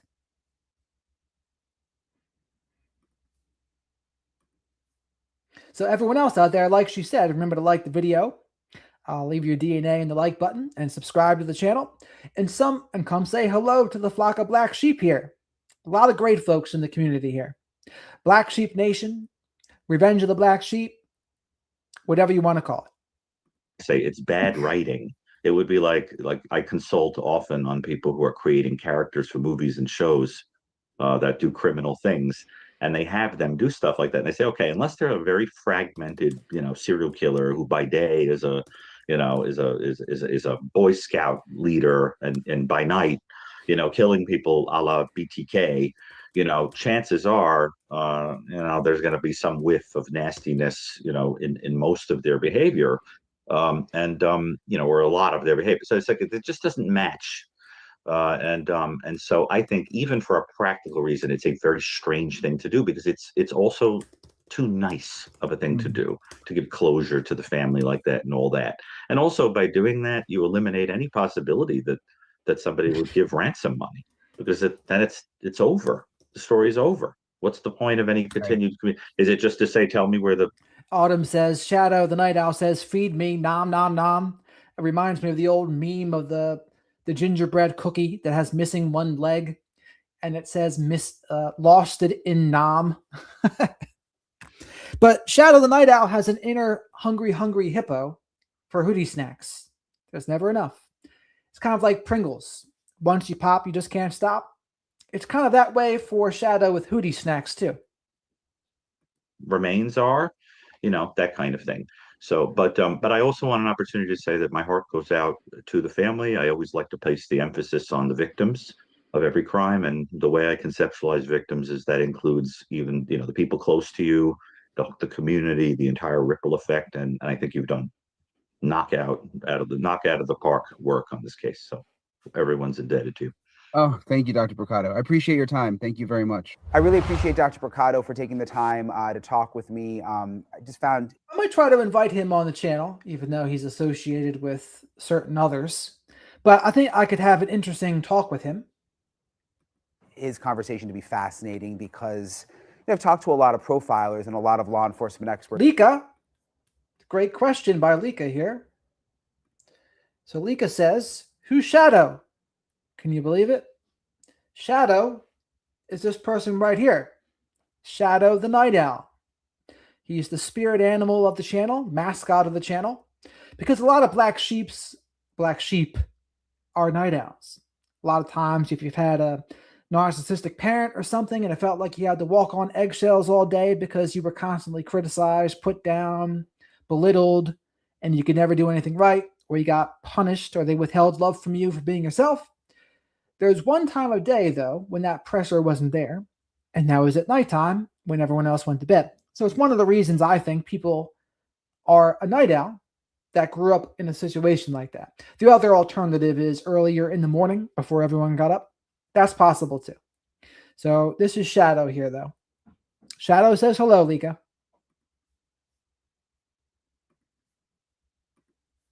With their theories about what they think happened to Nancy Guthrie, but the fact that Dr. Bricado is so fact-based and that it's based on statistics, I found to just be especially interesting. So I appreciate him giving me the time. He's a very, very busy man. I appreciate you guys for watching. I've got a couple of other angles that I'm looking into with Nancy Guthrie, maybe making a trip. Shadow says hello, Laura. Back out to Arizona soon. So I'll keep you guys posted on that. I've got a couple of other stories that I'm also working on.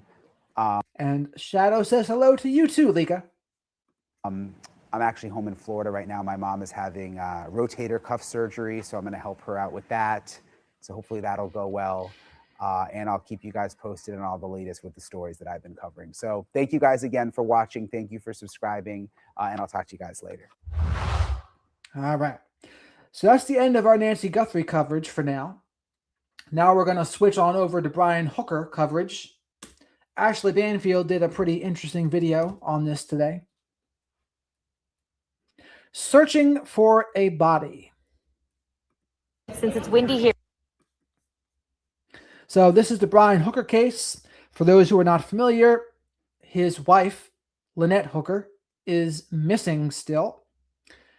Some of the story certainly doesn't add up, especially considering it was not very much water.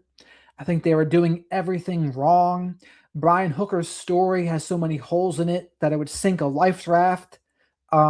He said he was going to stay there to help search for her. It would take a higher authority to make him leave.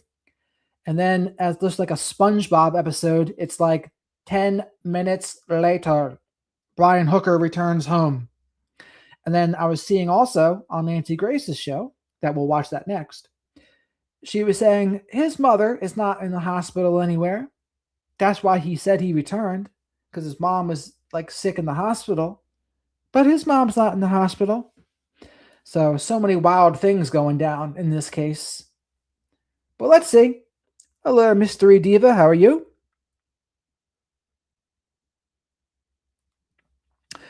For Justice for Celeste. I've been hearing a little bit about this, but I don't know too much about it.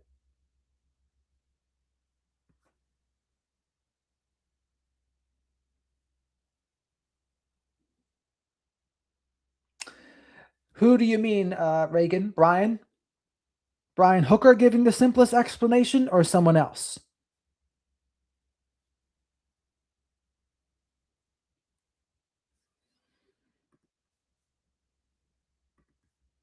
Chatty Cathy, thank you very much for the super sticker here. Shadow appreciates more snacks. You see that? You'll be eating pretty good tonight, Shadow. So thank you very much, Chatty Cathy. You are the best. Yes, have a great night there, Bethany. Well, what do you mean simple or the complicated story? I mean, the simple story is he said he was going to stay no matter what, because days to weeks can go by and your loved ones can be found alive. And then he left instantly. That was the problem. See, Danielle, Rooster sensed you were going to be here. So the drum roll would be, how did your letter opening go at the mail?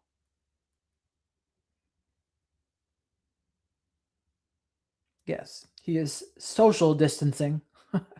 He more like criminal, more like arrest distancing. Hey everybody, I'm Ashley Banfield and this is Drop Dead Serious, and I'm coming to you from Elbow Key in the Bahamas. In fact, I'm coming to you from the Abaco Inn. Very specific location in the story of Brian and Lynette Hooker, because this was the last place anybody saw those two before all hell broke loose behind me. I'm going to get to all of that in just a minute. But big news today, I've learned that Brian Hooker left. He left the Bahamas. I guess I am not surprised. I didn't expect it would happen so quickly, because Brian Hooker himself said, I'm not leaving here until I find Lynette, and I'm going to extend my visa here. That didn't happen. Look, I might have said that too when I wasn't thrown in a jail cell for... So Danielle has good news. It was nothing but a nothing burger waiting for her at the post office. So, like we said yesterday, right? Worrying nothing more than a negative meditation. In this case, it turned out to be true. Right? There's nothing to worry about. So I'm glad it went well. Nothing to fear. I love it. Several nights. So he said all those things before he was actually jailed and detained.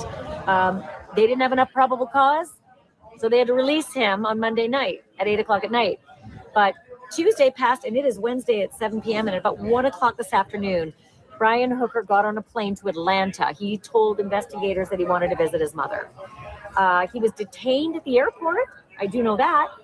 And pardon me if it's windy and there's noise, so just look over here. There's a restaurant beside me, and I'm just trying to get you the best view of the Abaco Inn. But he was detained at the airport. by U.S. Customs and Border Patrol, who are operating in Nassau, but he flew out. He left. And I didn't know that part. So he was detained by Border Patrol. That is interesting. Mike, thank you very much for the super chat, Mike. Brian's call to friend after revealed no emotion. Yeah, I was listening to some of that last night, and we can play some of that after this, but it was weird because his friends were like, I guess, being supportive, I guess. But like at the same time, I wonder if they're thinking like, did you do it? Like, I don't know. It was weird. It was a weird energy phone call. So we'll go over that though. But thank you, Mike, for the super chat. You are the best. And he must have got an expedited passport because Brian Hooker said that his passport and Lynette's went overboard in her dry bag with her. Incidentally, dry bag hasn't shown up, and neither has Lynette. I'm going to take you on the entire journey that they took today out of the Abaco Inn. I'm going to take you out, and I'm going to tell you about something else that happened. This was not their first stop that day. They were actually down the quay at another stop, the Firefly Inn. I'm taking you all around their stop at the Firefly Inn at 11 o'clock. They came over here at about 4 o'clock in the afternoon. They were using the pool. I'm going to tour you through the whole thing. But since it's windy here, here's what our tour looked like today. Hey, everybody. Welcome back. It's day 2 of our trip in the Bahamas here. I wanted to spend today to really take you on Lynette Hooker's last known days that she was seen. And I have come to the Abaco Inn. Okay. It's up there. I am on Elbow Key, as I mentioned before. And it's across from Marsh Harbor. I'm going to walk you through exactly what happened with Lynette and Brian as they left here. I have learned a whole bunch more that is very informative. For starters, we had heard that they'd been drinking all day on Elbow Key, but I've come to learn that this was their second mooring. This was their second place. They spent more of the early part of the day north, up Elbow Key, at a place called, was it Firefly? Yeah. Firefly, yeah, a Firefly resort. So the earlier part of their day, the Soulmate yacht was anchored down the way. So they picked up anchor and they brought the boat up here, and then they dropped anchor where I showed you before, and I'm going to take you out there, and then tendered in here to spend a couple of hours. Well, what I have learned is that they really were only here at the Abaco Inn starting at around 4 o'clock. That's when the first round of drinks was purchased. And they didn't drink a lot here. The folks who are here don't know if they were drinking somewhere else. Mike, thank you very much for the super chat. Warning, Ashley tends to be repetitive in this vid. Uh-oh. Well, thanks for the warning, Mike. And Shadow, thanks you for the super chat as well. A lot of Shadow's cousins live in West Virginia too, by the way. But they ordered 2 rounds, Bacardi Light and soda, 2 Bacardi Lights and sodas each. The first round was about 4 o'clock. Then the second round was closer to 6, 7 o'clock. And they left here by 7:30. We knew that part, right? But they spent the time up here at the pool. And so they would have brought their dinghy in here. And let me just give you a bit of a lay of the land. I am on board a boat right now, parked at the jetty, okay?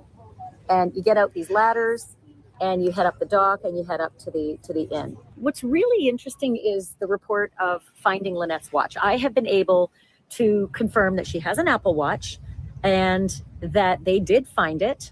There'd been lots of talk about it being found on a beach. And so I wondered if it was here at the Abaco Inn. Look at that beautiful beach. It's gorgeous. And it would kind of make sense, right? No, that is not where the Apple Watch was found.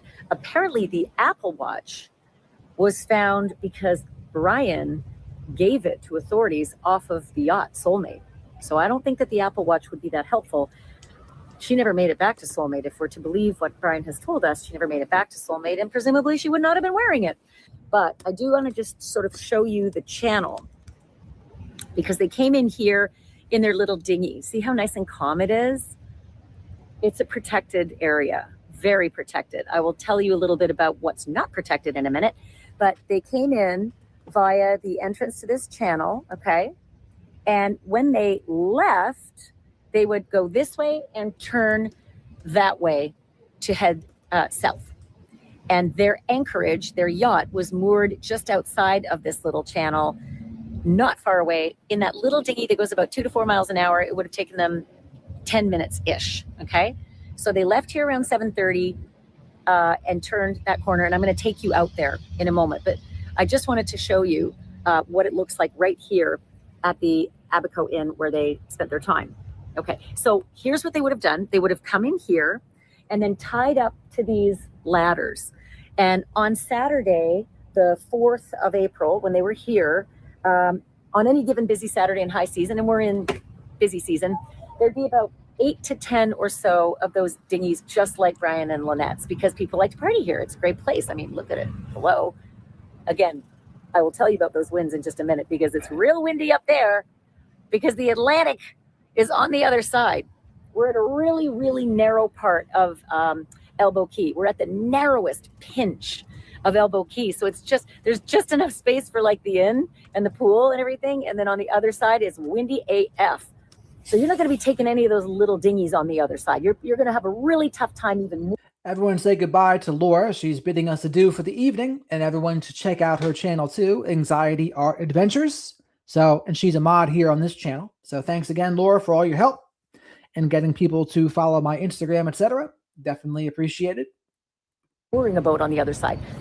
We're in the lee of all that wind over here, so it's nice and calm and lovely, and you can park a boat and you can anchor. So that's why people anchor out here, because it is not rough and raucous, even in a breeze. And I'm going to just tell you right now that every so often you might hear the wind sounds. So it's part of the story. The wind is part of the story here.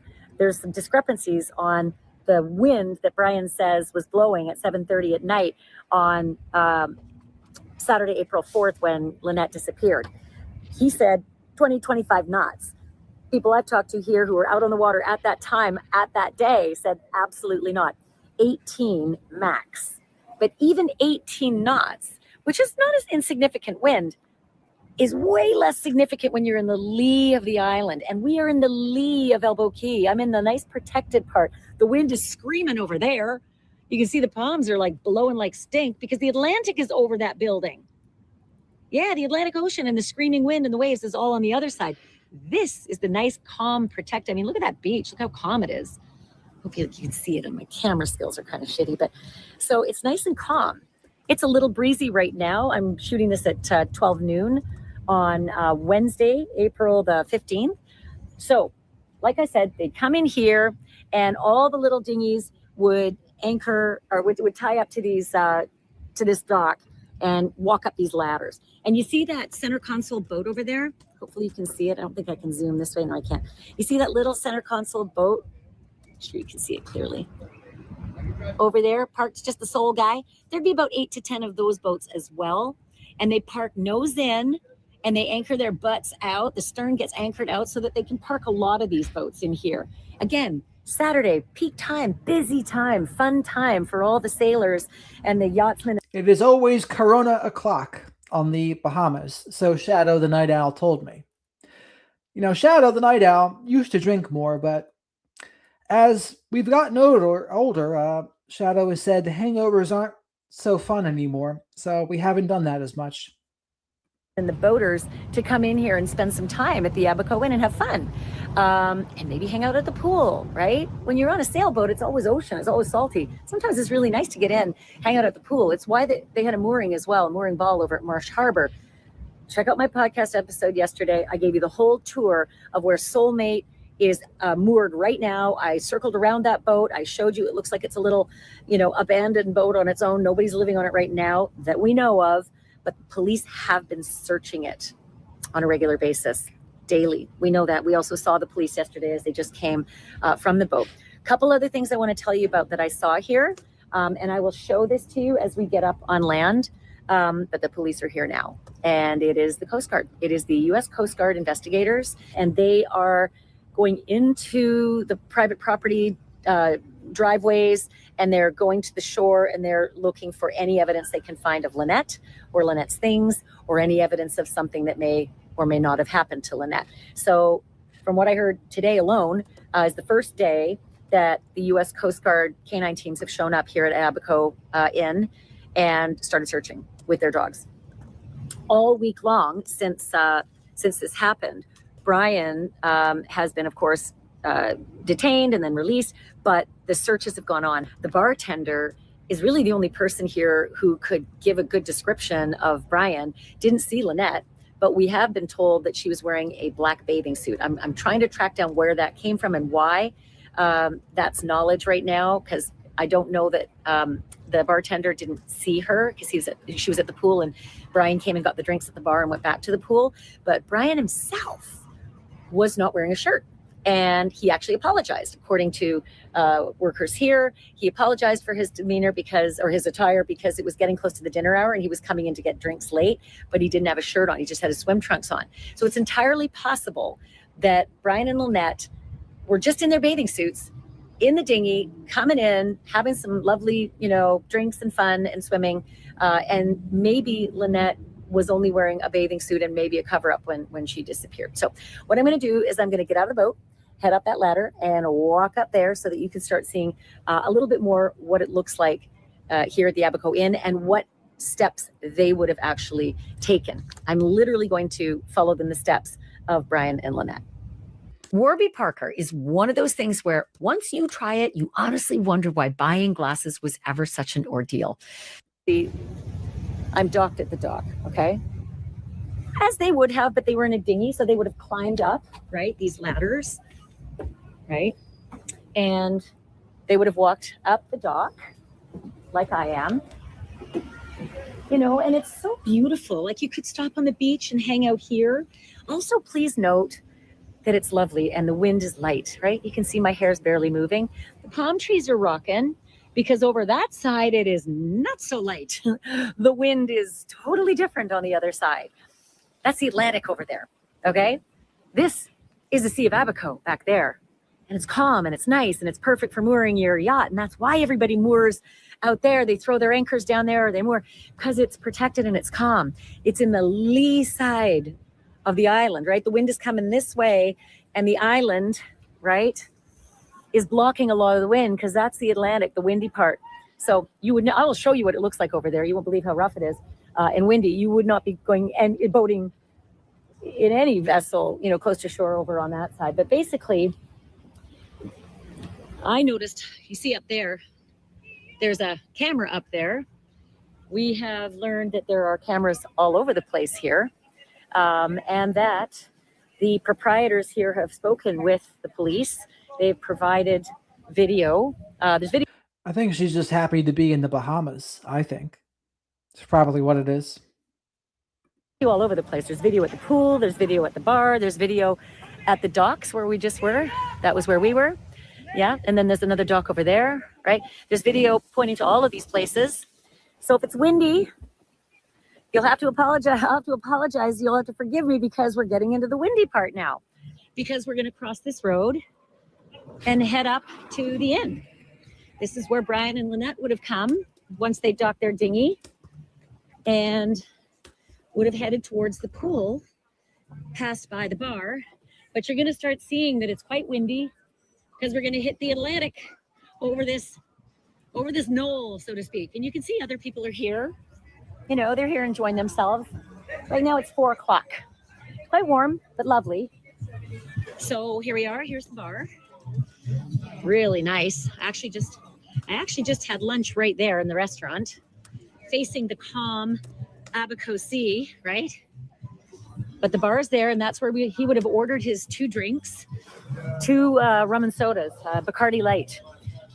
2 rum and sodas, Bacardi Light and soda, one for him, one for Lynette, and he would have taken it to the pool. This is according to one of the employees I spoke with. And then they came back for a second round a little bit later on, but they were here only a couple hours. That's the difference. So here we go. We're heading to the other side. Beautiful, but look at those rollers. Gorgeous, windy AF, and rough, right? You're not going to be out in a dinghy in that. So that's why we talk about 2 sides of Elbow Key.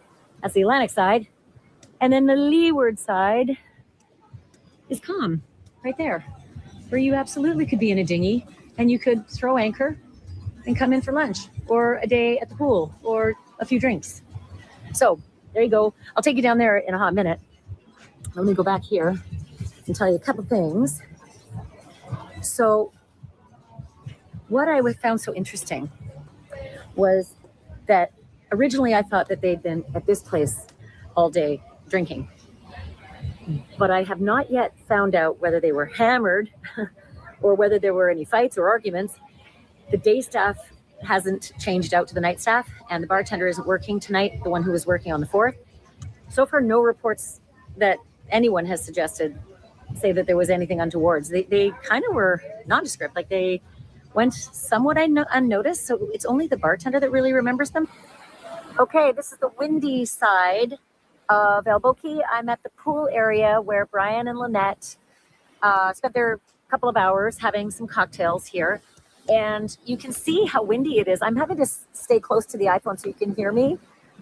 But look.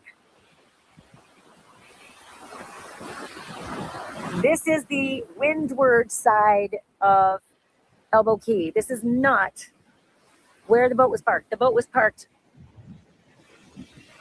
on the other side. So it probably sounds really windy, but this is the pool area where they were bringing their cocktails. And let me take you up to the bar area. Not a shabby looking place there. Little in-ground pool action in front of the ocean. Where Brian went up and got the 2 rum and sodas. So come on with me this way. Okay, it's windy, so apologize. But basically, this would have been the way he would have come up. It's really, really sweet here. I can see why people would come and spend a lot of time here, especially since it's so calm on the other side. And you can get safe harbor over here.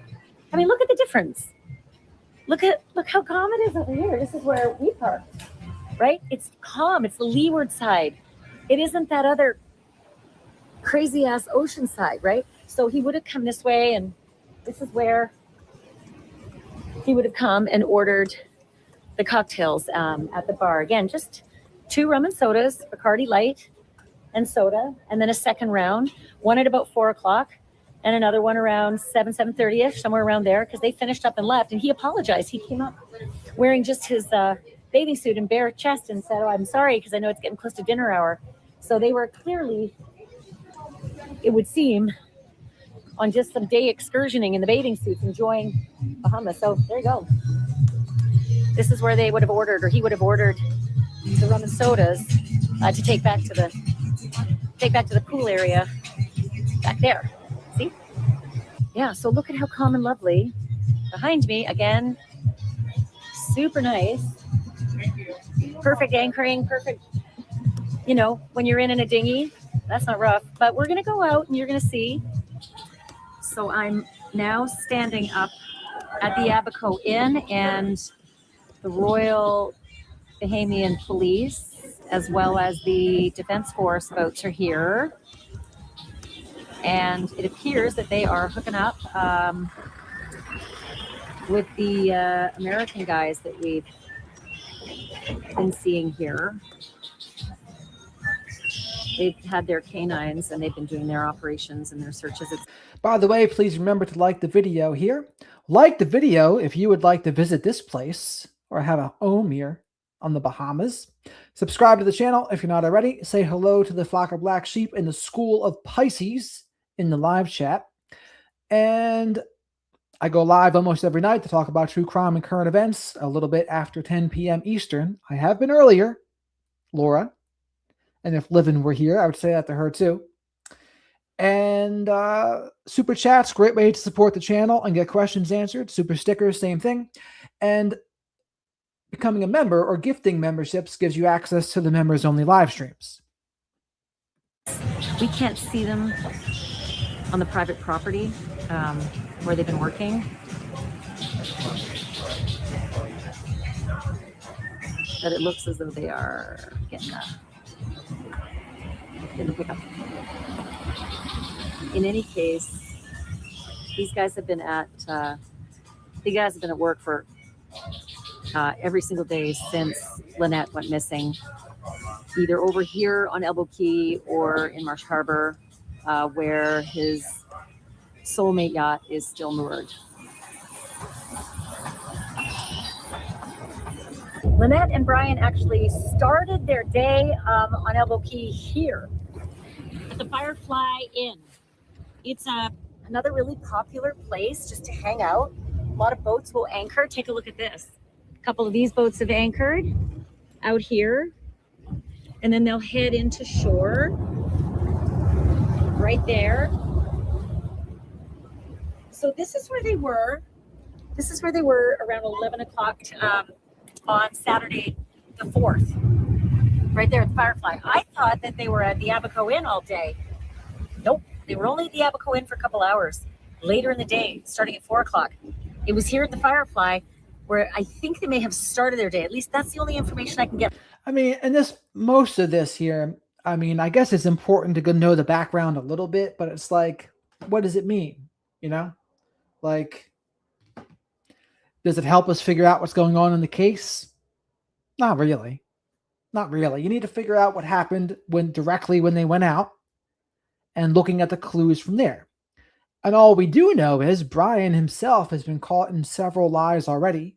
One about the flares. He said he shot up 2 flares, but no one saw it. And all of the flares were accounted for. That's one lie right there. There are a couple others that I'm not remembering off the top of my head, but they're there. So far is that this is where they were before they made it over. And I'm going to show you real quickly. It's very, very close. Okay. So there's Firefly, right? There's Elbow Key, and it's just down the way, not even a quarter mile, right? Not even like a quarter mile. Okay, I'm heading out of that little channel where the Abaco Inn is, right? I'm going to just turn around so you can see. Okay, so I'm heading out from that little channel. This is presumably the route that they would have taken because we need to head down that way, all right? But we're in deep water because we're in a bigger boat, okay? We're in deep water. They would have been able to skip through there. You always go as the crow flies when you're in a little boat. You don't have to find the deep water channel like all these boats do. So they would have gone out there, and it's currently 4:15. A bunch of happy boaters going by. It's currently 4:15 in the afternoon, okay? And it's pretty calm. Get up on this seat so you can get a better view here. But down here, out this channel, this is the channel they would have had to come out with their dinghy, and they would have had to go around these little reefs here, right? You can see them, and head down Elbow Key to where the yacht was parked. So as we head that way from back there, Abaco Inn, I'm going to tell you a couple things. But meanwhile, you got to look at this gorgeous boat that's coming our way. Hello. Oh man, there is some lifestyle here, y'all. There is lifestyle. Look at that. Hello, gorgeous. Fishermen. Wow. Mama who. So out here in the Sea of Abaco, it is very shallow. Way more shallow than even I imagined. It's like at its deepest, high tide, 15 feet. 15 feet in these crystalline, beautiful waters. Believe it or not, I've been told from some law enforcement sources that I've cultivated here that they used sonar and drones and aircraft in the search of this entire area where Brian says that he floated. So for instance, down there, I'm sure you can see me pointing, that's Elbow Key all the way down, and they were parked where those yachts are way down there. You can see some sailboats. You can see their tall masts. Hopefully it translates on video, but we're going to go down there. Then he said he floated all the way across, skip that big piece of land right there called Lubbers, right? And ended up way, way over there at Marsh Harbor. It's a long way, right? This whole thing is called the Sea of Abaco, and it's no more than 15 feet. So they used search and rescue assets like crazy and search this whole area. And I'm told by those who are in the know, ain't no way, no how she's in here floating. And it is believed that she is instead up on land, and that if she was murdered, and if Brian Hooker's not telling the truth, and if he did something to her, that they believe he would have taken her up on land to get rid of the body, not in this Sea of Abaco, because you can see everything. You could see her in the water. It's like a very deep swimming pool. So the idea is that now the cadaver dog and the search teams, Royal Bahamian Police, as well as the equivalent of the Bahamian Coast Guard, I showed you those vessels yesterday in the episode, and those folks, those guys, the Royal Bahamian Police, as well as the U.S. Coast Guard investigators, it is believed now that they are actually starting to search land with the cadaver dog. What's so interesting, So they're going to be searching the islands and the land with cadaver dogs, and there's plenty of islands. When I was listening to the phone call of Brian Hooker and his friends, they said there's hundreds of islands over there. So there's a lot of islands to choose from, hundreds to thousands. I did not know this, is that the cadaver dog can actually sense human remains 30 feet underwater. I know. I didn't believe it either. I'm shocked. But a cadaver dog can smell human remains 30 feet down. So they're actually searching the water with the cadaver dog. And it's fascinating to sort of think of the forensic science that's involved there, because there are, not to get too graphic, but there are oils that would be released from a body that would surface. Anyway, it is such an incredible skill that the cadaver dog has. The one that we saw on Abaco, at the Abaco Inn, I saw the canine on the back of the shirt. So that's my assumption, right? Those are Americans with a dog, and I've learned it as a cadaver dog. So here are some of the places that, just spin this over a little bit. This is where the journey would have been for Lynette and Brian Hooker. They would have come around that point where those, I guess it looks like sand piles. You just see sort of the white sand piles there. They would have come around that point and come all this way. But can you see the water down there? Can you see how shallow it is? It's crazy. If the window's blocking it, I want to take you outside. It's going to be really windy out there, but I want you to see this, because it makes a lot of sense when you see it up close. So hold on.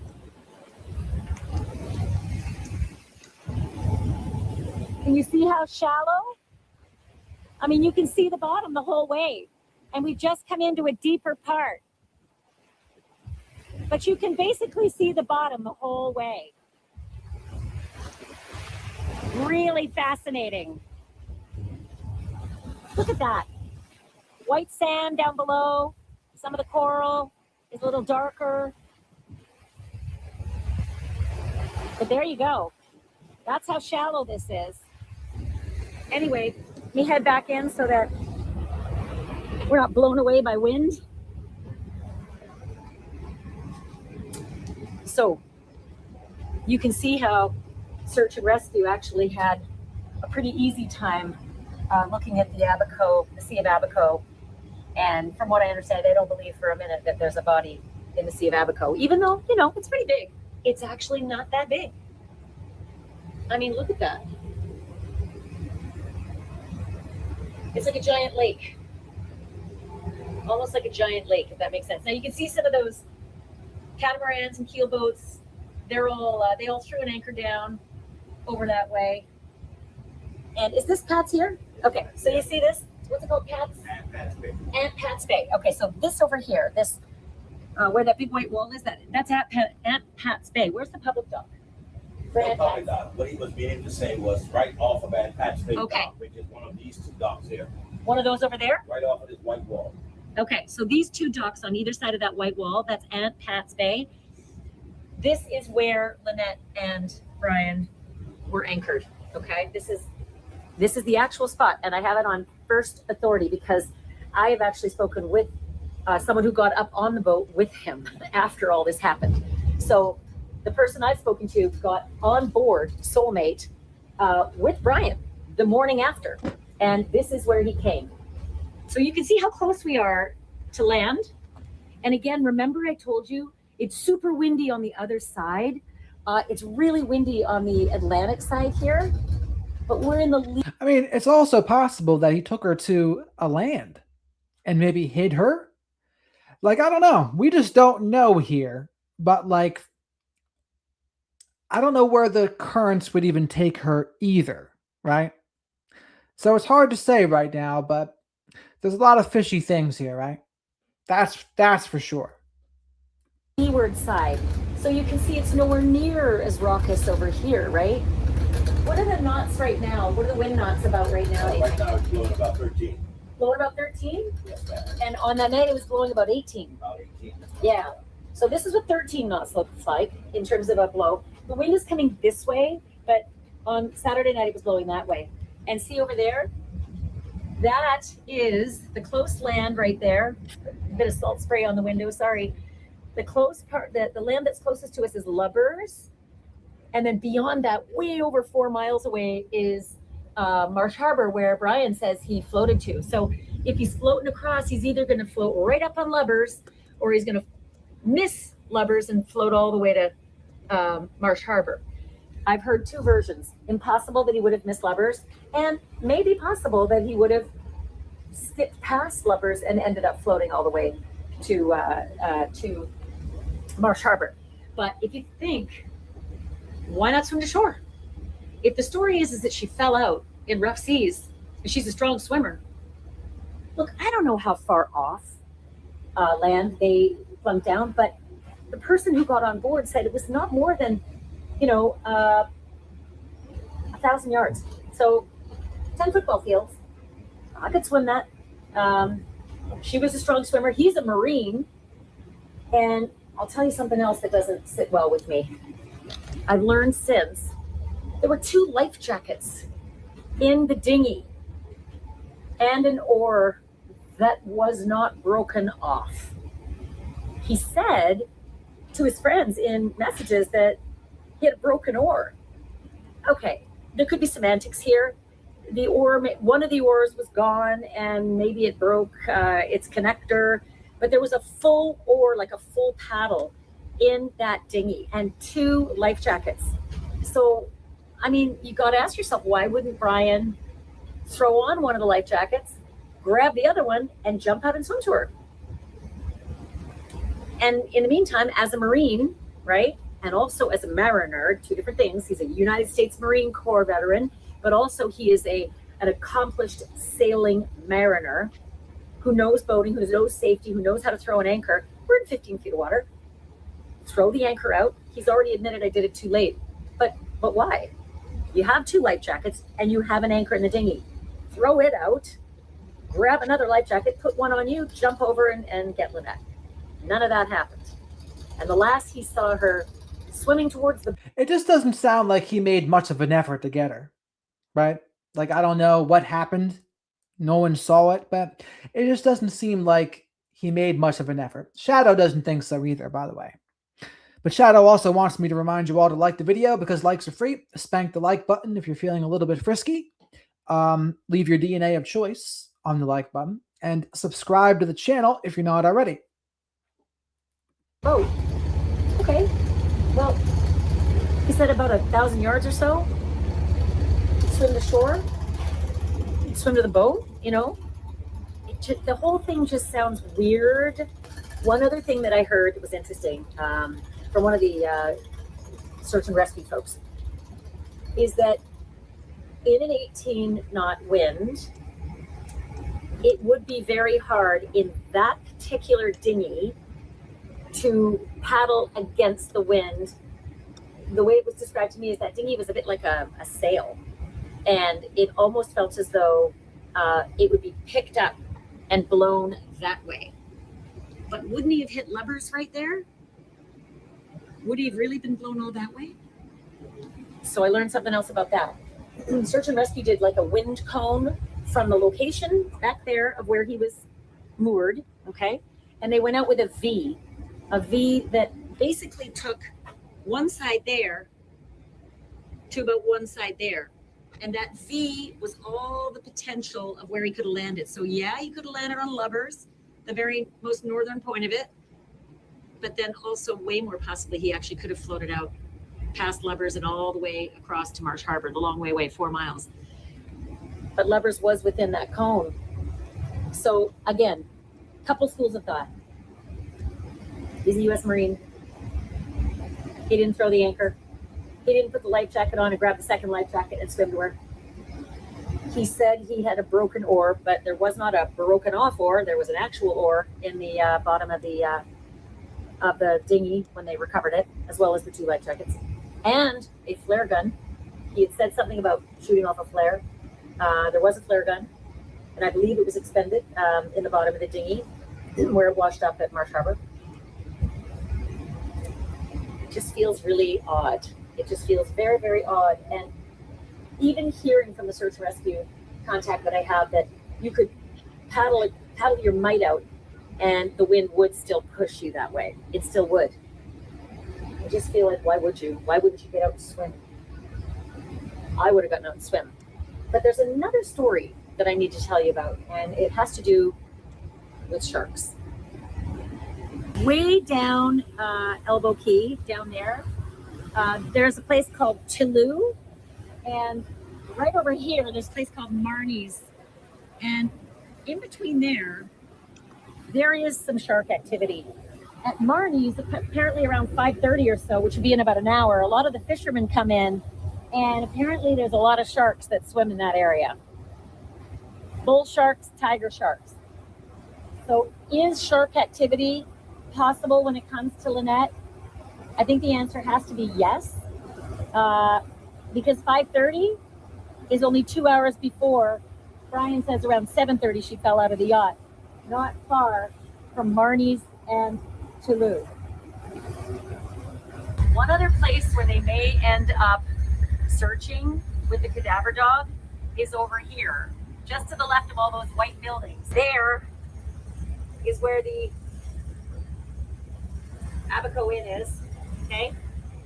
But over here, where they would have gone in the dinghy, and just a little bit north of where he says, where he was anchored, it's like there's mangroves in behind. I'm sorry about all the water, you guys. The best I can do, but there's mangroves in behind there, and there is a good chance that they're going to search in there with cadaver dogs. Because again, if the theory is that if Brian did something to Lynette, it is believed that he would have taken her on shore rather than left her in the Sea of Abaco where it's too visible, it's too shallow. And this is the area where they would possibly be searching behind those rocks in the mangroves back there.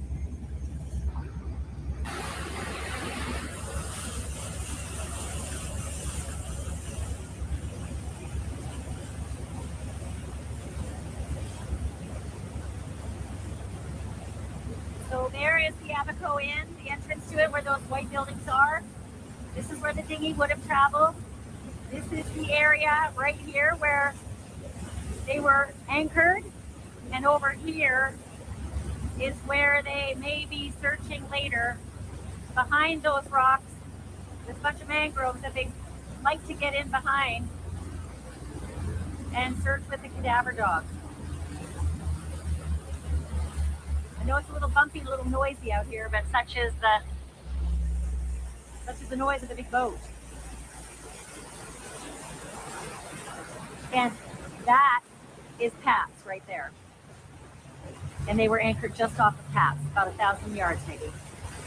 One more point of reference here. I'm going to be right back. Hold on. We're now across the way from Elbow Key. Okay, Elbow Key is back here. And we have just crossed this little Sea of Abaco. Let me show you again just how incredibly shallow this is. So shallow. You can see the bottom everywhere. This is Lubber's quarters, this spit of land, which is, some people are saying there's no way he could have cleared it.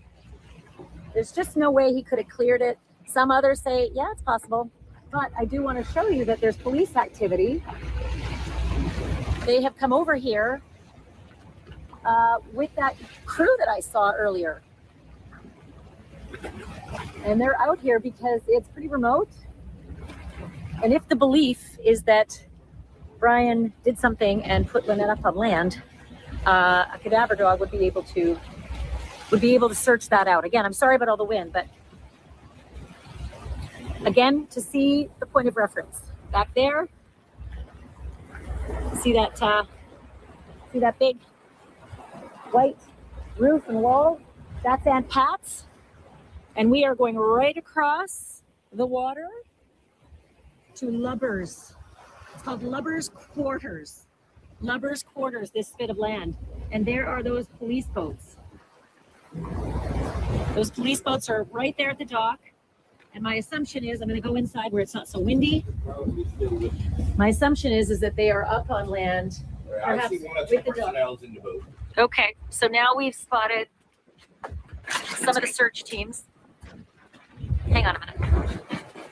All right, we've spotted the search teams. It's very windy. Sorry if you can't hear me.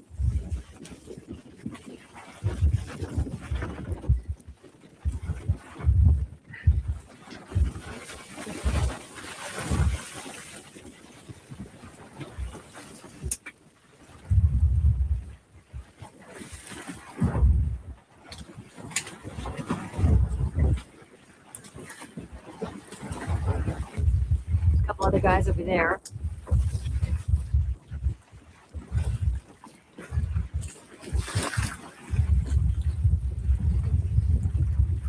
I asked earlier, and several of these guys are not local. They're Americans. Some of them are local. Obviously, the Bahamian police have their vessels. We're trying to maintain a position in this wind. It's really hard.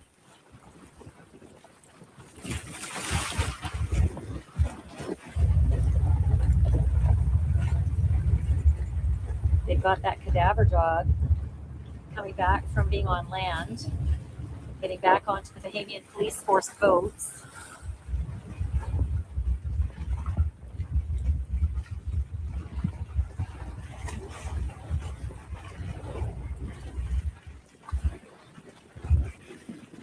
Just curious to see if they're going to bring any other equipment or take anything back out there. So the wind is more significant on this side, because we're no longer in the lee of Elbow Key. You know, we're not in the lee, we're not getting protected from that big Atlantic wind. So it's windier over here, but still, just want you to see how big the waves are. Not much, right? The waves aren't huge over here, that's for sure. We're not rocking. We are definitely not rocking. I'm just wondering if they're gonna pick up and leave, or if they're gonna bring any equipment off that boat to do any further investigating. If they got any hits, if they saw anything, if anything happened, then I would think right away that they would be bringing. The real question is, if someone's lost at sea, especially if it's this area, how often are they never found? That's a legitimate question. I don't know the answer to that. Maybe that's a question for ChatGPT. Let me see. A lot more gear off the boat, heading back to wherever they might have found something or seen something, or where the dog may have seen something or hit on something.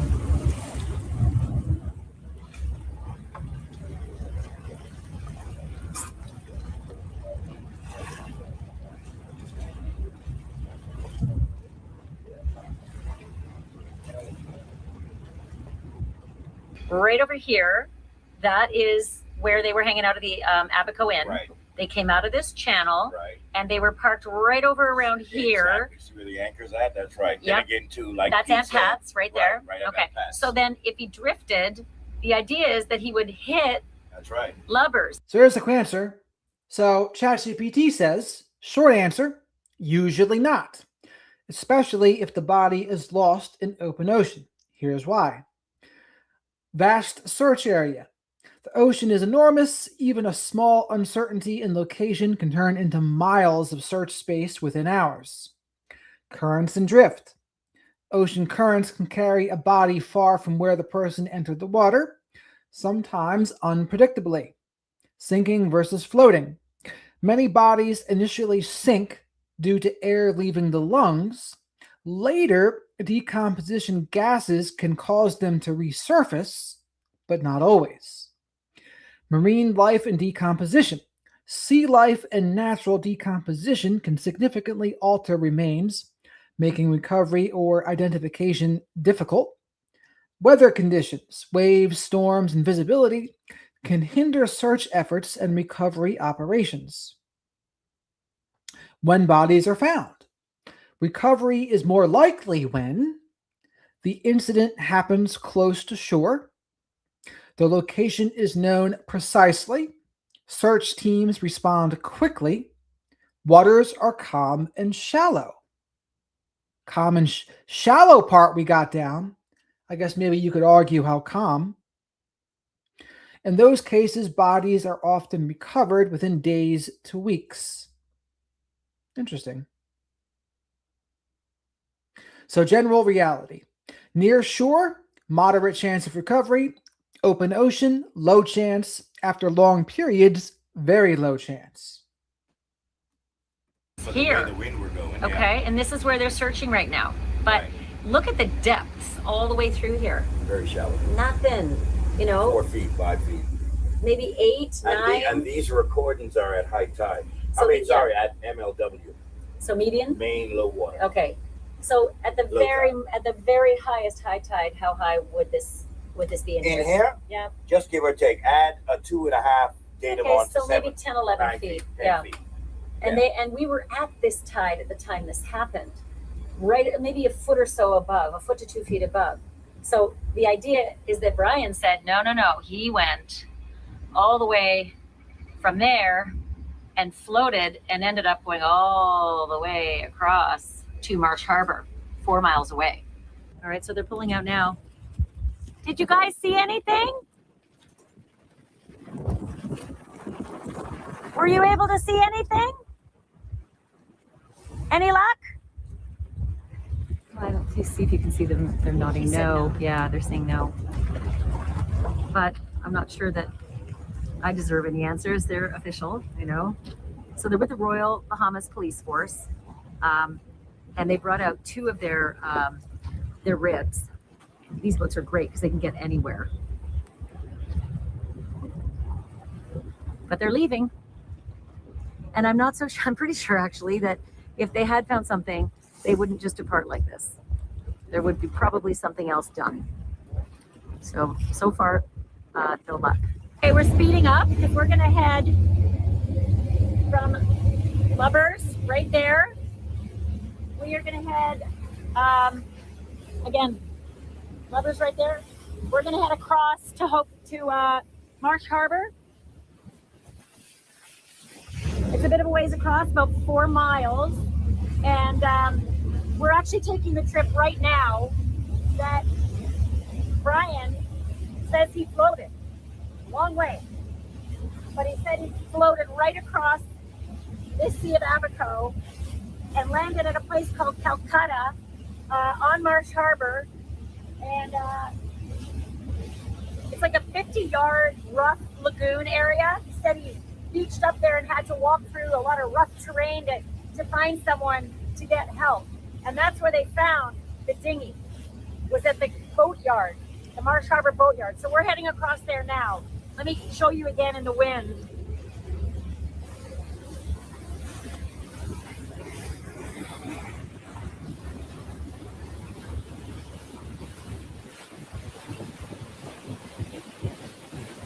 That's a long way across.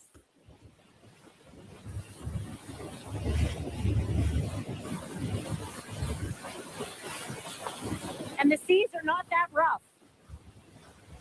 Not today, anyway. All right, so you can see it's that's 4 miles of floating. But I think the big question still remains, a lot of people are skeptical, would it take 9 hours? You know, our captain swam it in 2.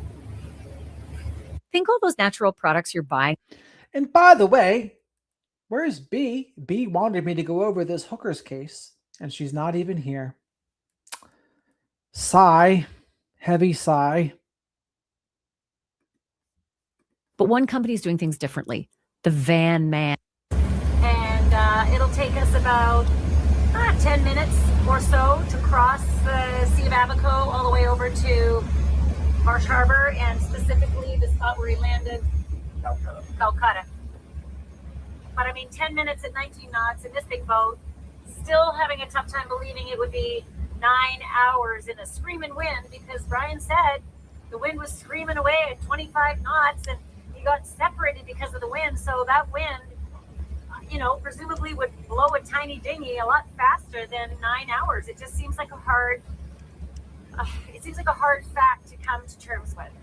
I have now come from across Elbow Key way over there, and I'm now at Calcutta, Marsh Harbor, where Brian's little dinghy washed up, and it washed up right in there. See in there? Wait a minute. We got a very important announcement. Reagan, thank you very much, Reagan. The very important announcement is hit the like and subscribe. Thank you very much, Reagan. She has a great poem that I posted as a short probably a couple weeks ago now. So check that out. That's about Reagan. Reagan is Some Days You Gotta Dance, about her experience with an abusive relationship. Check that out. And make sure you like the video here and subscribe to the channel. We have an awesome flock of black sheep here, a great community. And also, lots of Pisces here as well, for you astrology fans. Thank you again, Reagan. Here it is in relation to the boat harbor, okay? So he washes up right in there, okay? And the boat harbor is right over here. And he says to the police that he walked through all of that brush and thicket and rough rock and ended up right in there. I can point, basically right there is where his boat, he says, ended up. And actually that's where it was. That's not just a he says, that's the dang truth, because that is where they found the dinghy.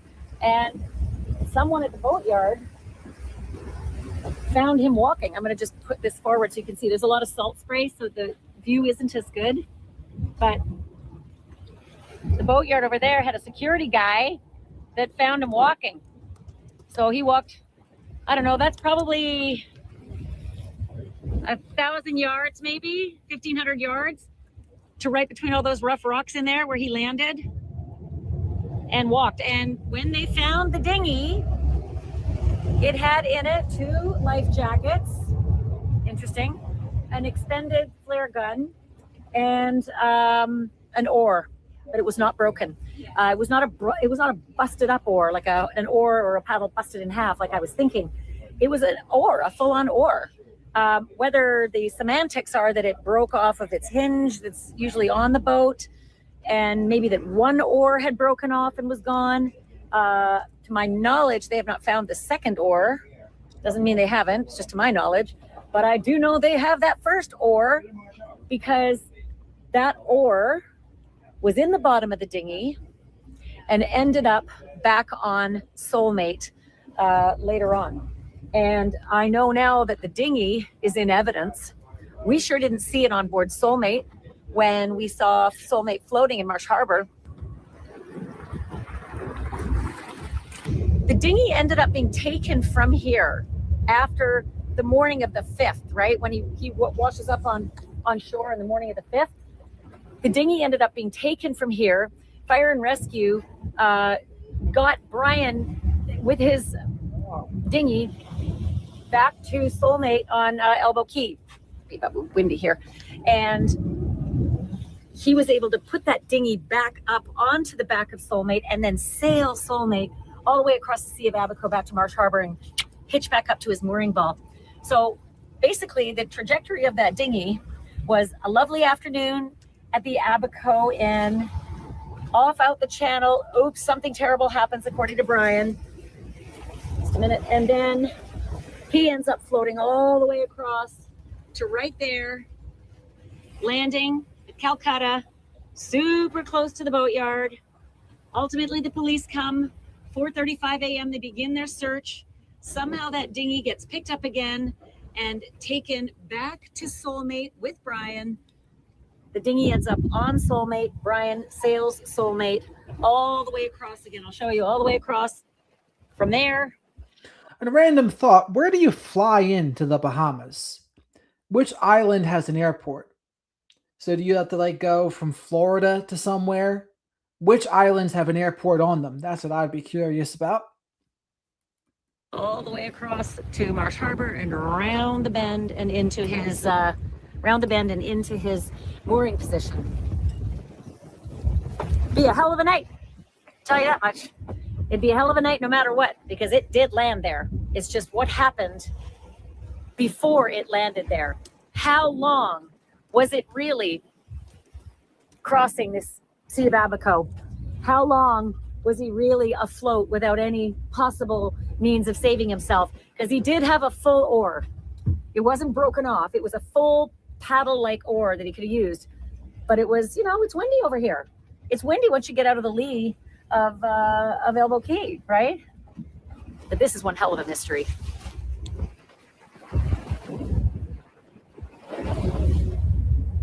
What's crazy is it's only a 3-hour flight from where I am. Seems like it should be so much further. But Nassau is the capital and largest city of the Bahamas. Interesting. So there you have it.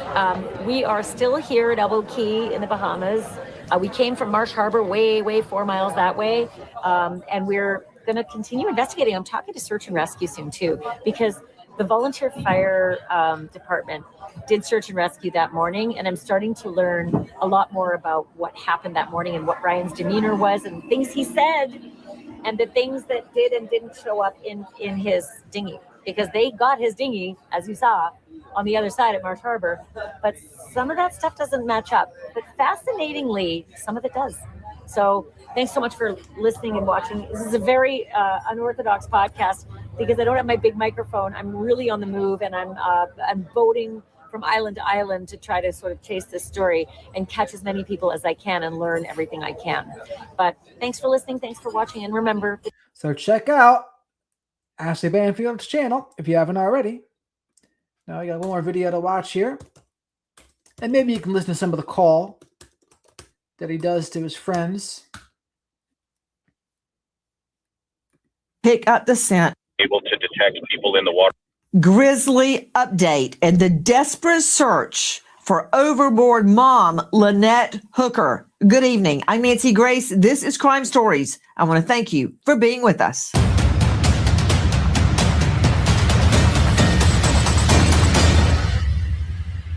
He's innocent. He's done nothing wrong here with no evidence against him. So he is out there trying to help find his wife. No, he's not. He's sitting in a living room, apparently giving TV interviews. This doesn't look right. It doesn't feel right. It doesn't sound right. Dude from the behavior panel. The search for overboard mom, Lynette Hooker, takes a grisly turn as we learn cadaver dogs are searching for her. This as her husband, Brian Hooker, nothing from him except tail hole and elbows. He's gone. All you can see is his back running from the jurisdiction after he swore finding her was his sole focus. He blames his ill mother in California, but we have been contacting multiple hospitals and there is no Hooker, female Hooker, last name Hooker, in any of those hospitals. We also learned tonight that the illness of his mother has been ongoing for years. We believe chronic kidney illness. So why turn tail and leave? Straight out, a special guest joining us, Dave Moyer, expert canine tracker, master trainer of canines, former deputy San Bernardino sheriffs, former Navy bomb disposal master technician. Needless to say, he's seen it all. Dave Moyer, it's all. He almost looks like, what's his face? The podcaster, which I can't remember his name. Pity. Always a difficult moment in every case I've ever investigated and or prosecuted when you have to call in the cadaver dogs. First of all, can a cadaver dog pick up the scent of a dead body in water? Yes, ma'am. They Andrew Huberman. That's who he looks like a little bit. Dr. Andrew Huberman. absolutely can. As a matter of fact, there's a whole extension of the cadaver discipline that focuses primarily on dogs on boats being able to detect people in the water column. The circumstances of this case make it exceedingly difficult for these canines to actually be able to accomplish this due to the duration since this event actually occurred and all of the live dynamic action of that salt water. Shallow, warm salt water is just full of all kinds of predatory creatures, currents, and environmental conditions that quite honestly would bring a body to the surface very rapidly. Okay, Dave Moyer, you're the canine tracker, the master trainer. Could you just slow it down so I can dissect what you just said? I need to understand every word. Repeat. Yes, ma'am. This is a very difficult situation for the cadaver dogs to detect any human remains in this maritime environment. The reason for this being is because it is open, warm, shallow, salt water. It's an incredibly dynamic environment. Cadavers in that water column will tend to start decomposition quickly and pop to the surface, which allows them to be carried away by the current and wind action. And that's not to mention any kind of predatory creatures that might be in that shallow salt water. Canines can absolutely detect human decomposition in the water column, but a lot of it has to do with the wind and the current environment in that immediate vicinity. I would presume that they might have some more information of areas that they're going to check off on the shore and make sure that there's no evidence of a crime or any other diversionary tactics where a body might have been hidden on the shore. What do you mean by evidence in the shore area? What evidence? And what do you mean by diversionary tactics?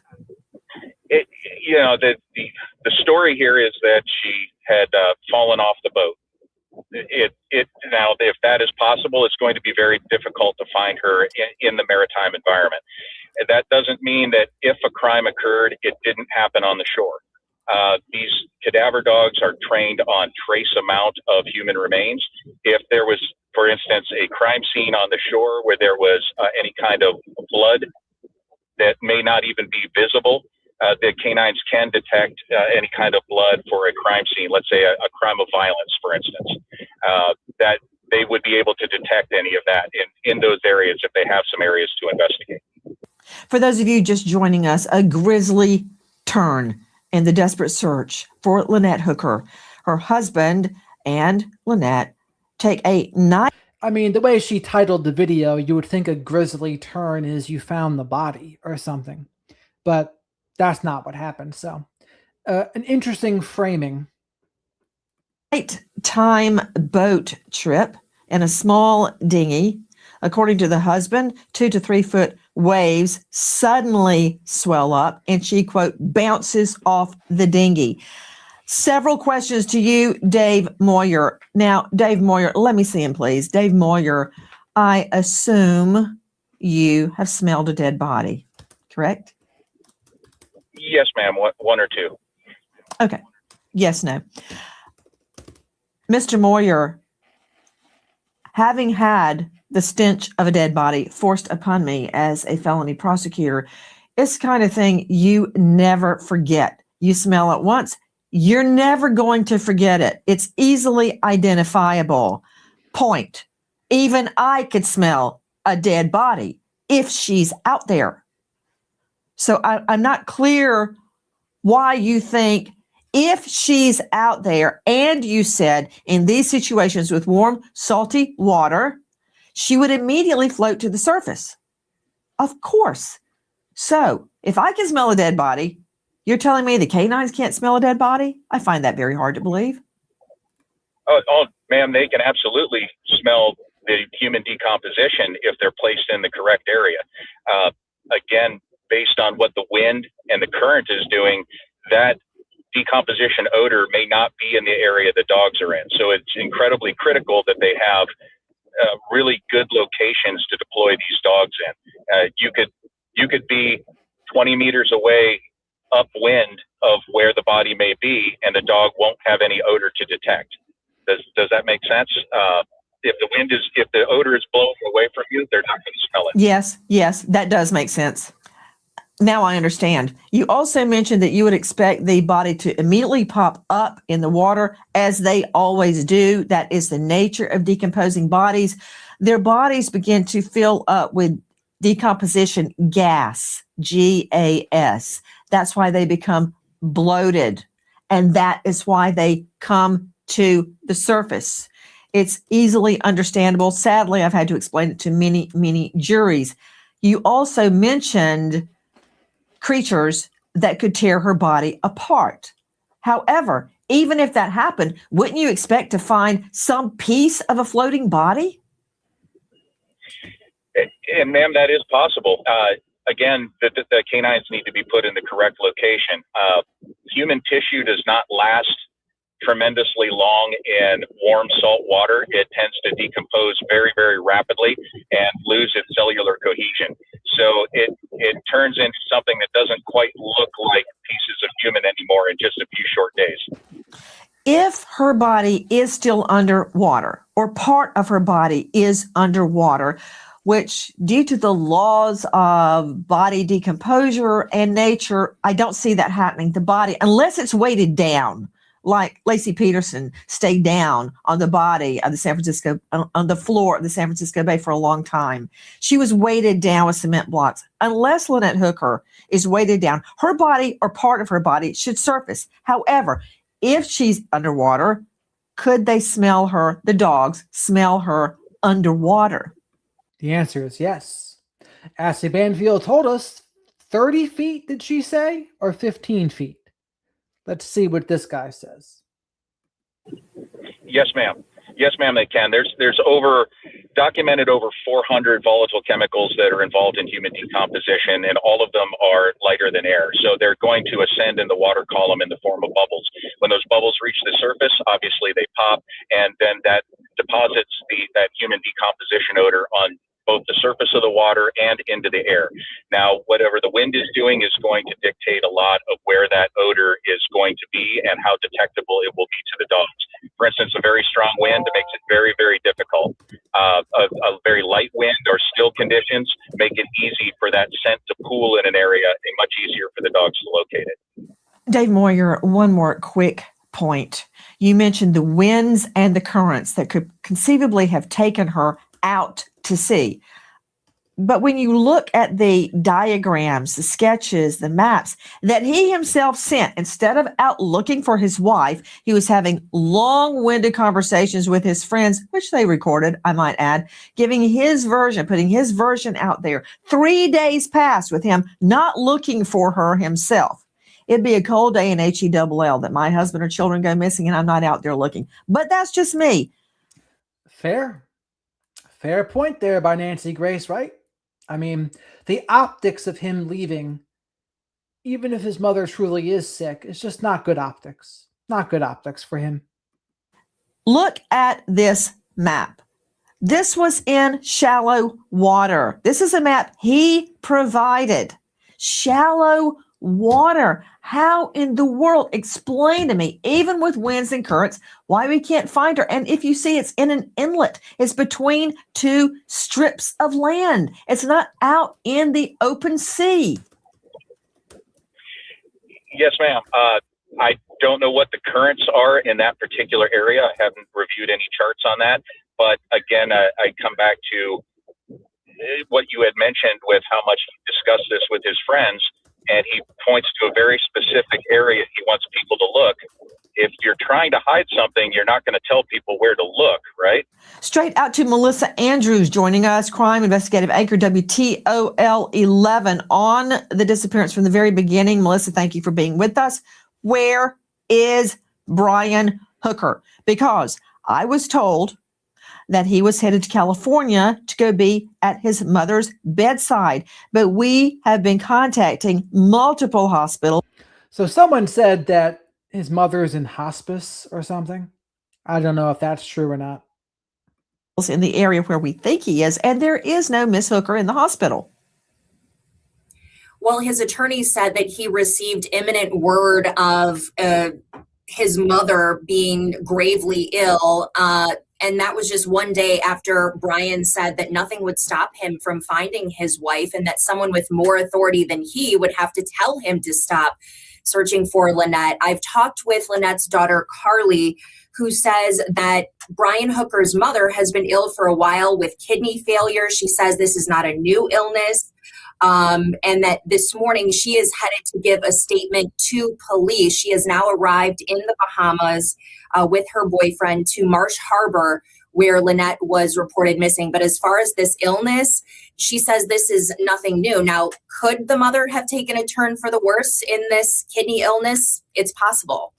To defense attorney, veteran trial lawyer, former U.S. attorney, founder of Colesrud Law Offices, Josh Colesrud. I know for a fact my mother has been in chronic kidney failure since she moved in with me in 2016. She's healthy as a horse. She is now approaching 95 years old. So, not projecting that onto Hooker's mother, but kidney illness is an unusual thing. You go from a low number, kidney function 27, that's really bad, further down, and then a week later, you can be up at 43. That's the way it works.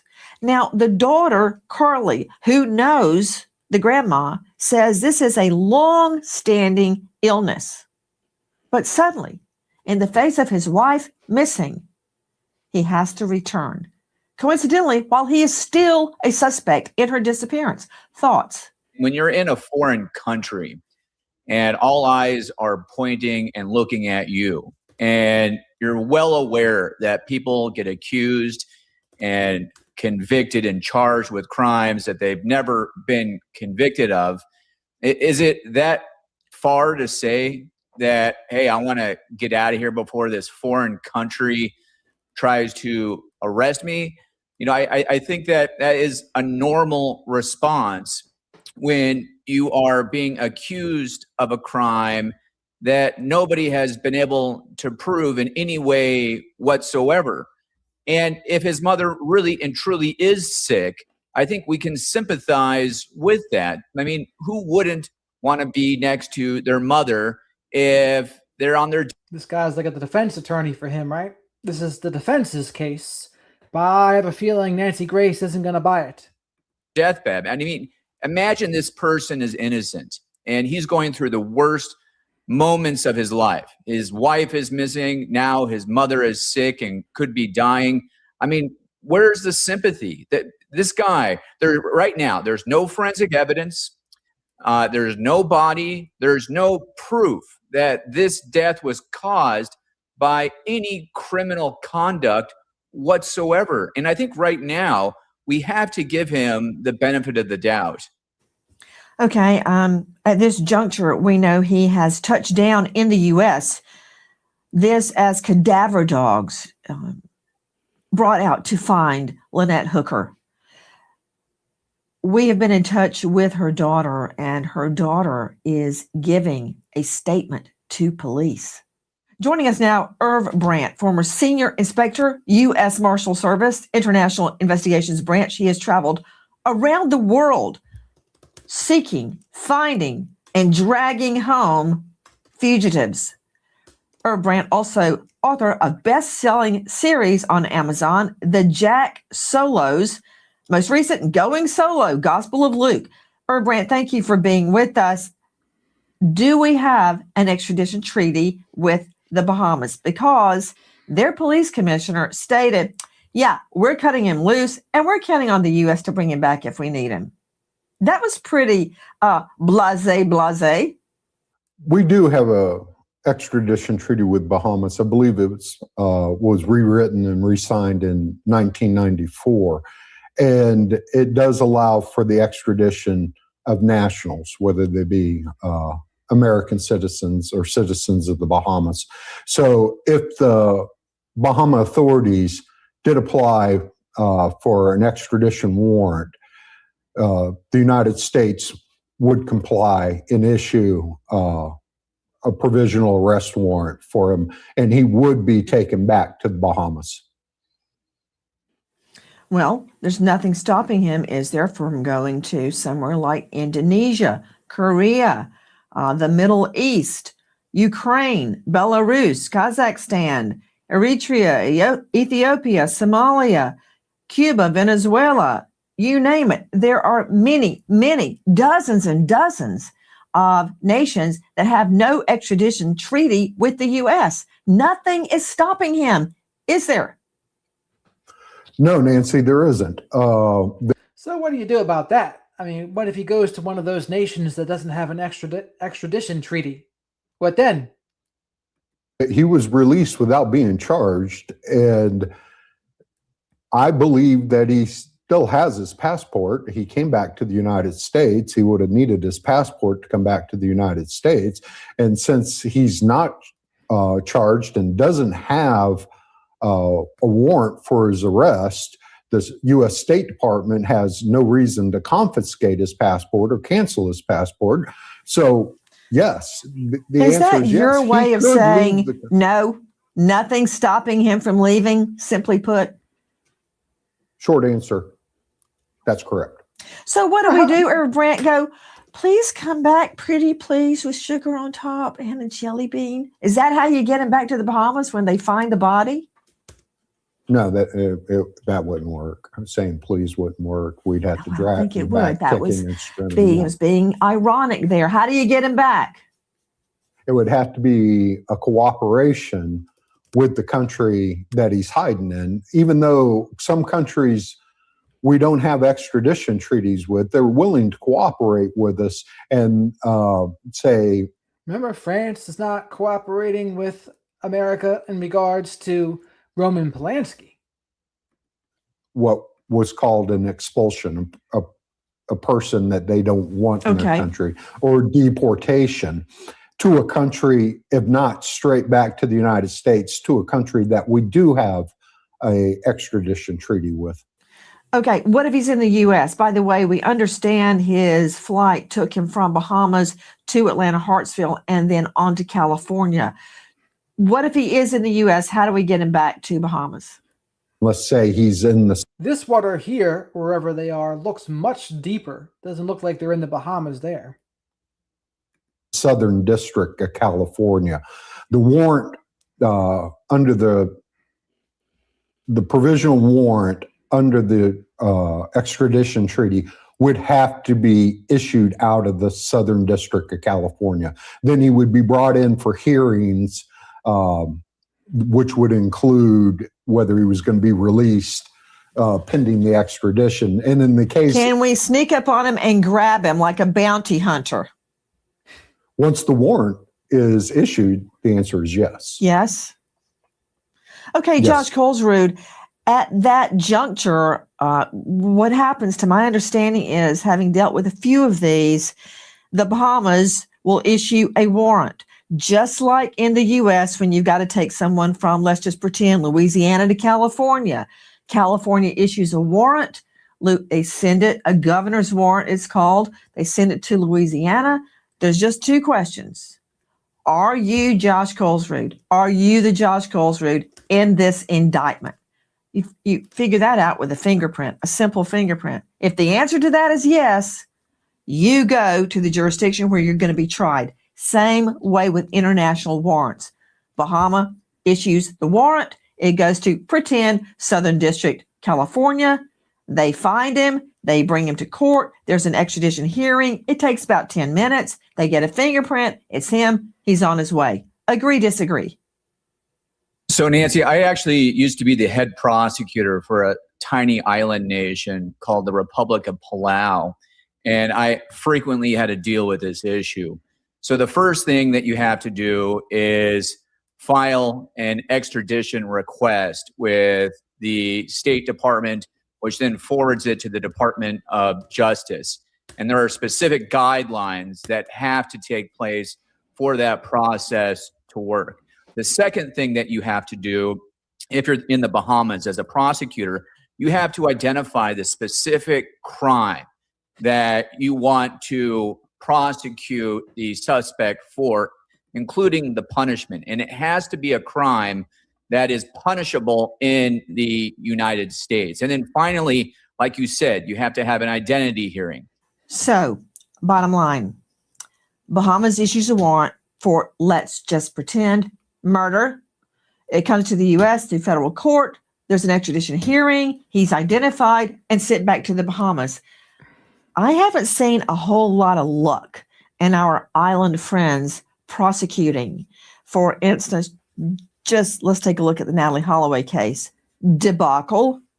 Jorn Vandersloot. Oh, look what we got here. Reagan gifted 5 The Wizard of Radical Self-Respect memberships to folks out there. So now 5 people who randomly get this will have access to the members-only live streams. So thank you very much to Reagan for that. So everyone should thank Reagan. Appreciate that, Reagan. Shadow the Night Owl appreciates that too. And everyone else, please remember to like the video because likes are free, and subscribe to the channel, and say hello to the flock of black sheep here in the live chat. Gifting memberships or becoming a member really help. Super chats help, and so do super stickers. So thank you again, Reagan. You are the best. Although he confessed many times over, never prosecuted until he was finally prosecuted, pled guilty in the Hugo Black federal courthouse in Birmingham, not in the Netherlands, not in Aruba, here on U.S. soil. So it also took over a decade for anything to ever happen. Joining us right now, special guest Dave McMurdy, co-founder California Recovery Divers. Let's go straight out to Dave McMurdy.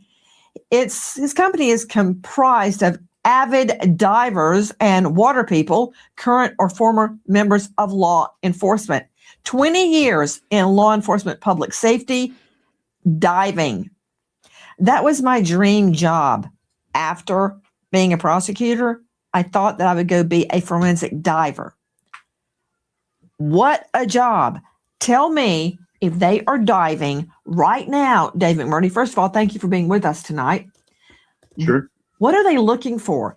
If her body is at the bottom of the sea, hopefully in that inlet, because that would be a lot easier to search, what are they looking for and how would they do it? Well, in this particular situation, as the other day pointed out, the water is very shallow and they probably aren't diving yet. Usually diving is the last thing you do because you already know where the... That's true. Thank you again for the super chat, Reagan. Thanks. Just want everyone else to find a home with the black sheep. That would be awesome. The more people who find us, the merrier. Or the school of Pisces fish, whatever you want to call it. There's others. Libras, Virgos, all sorts. But Shadow, thanks you, Reagan. Thank you very much.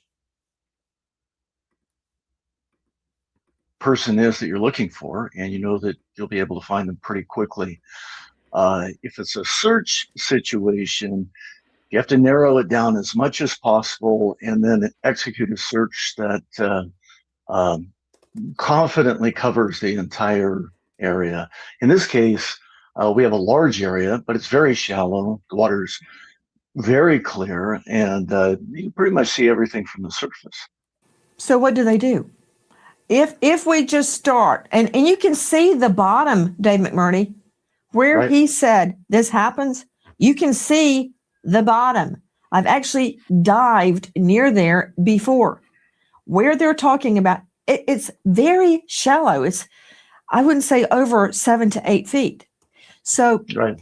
if he's directed us to the correct place, that would be an easy search because it's between two bodies of land. Let's see that. This is a picture, a sketch that Hooker, has provided.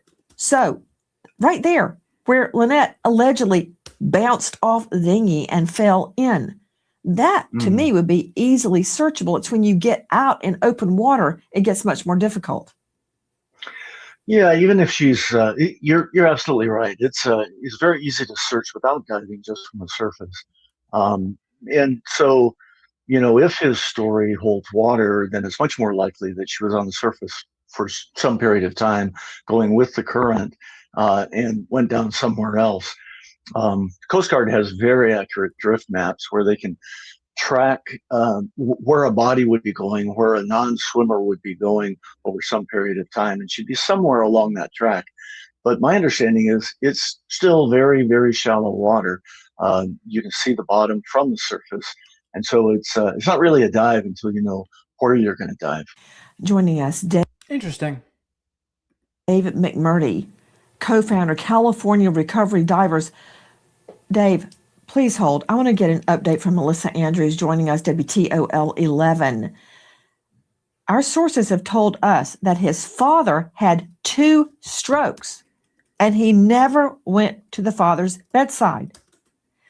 Also, he keeps talking about searching, but I want you to identify the timeline, because from the time she bounced overboard, his words, not mine, bounced off the dinghy, 3 days passed and he never searched.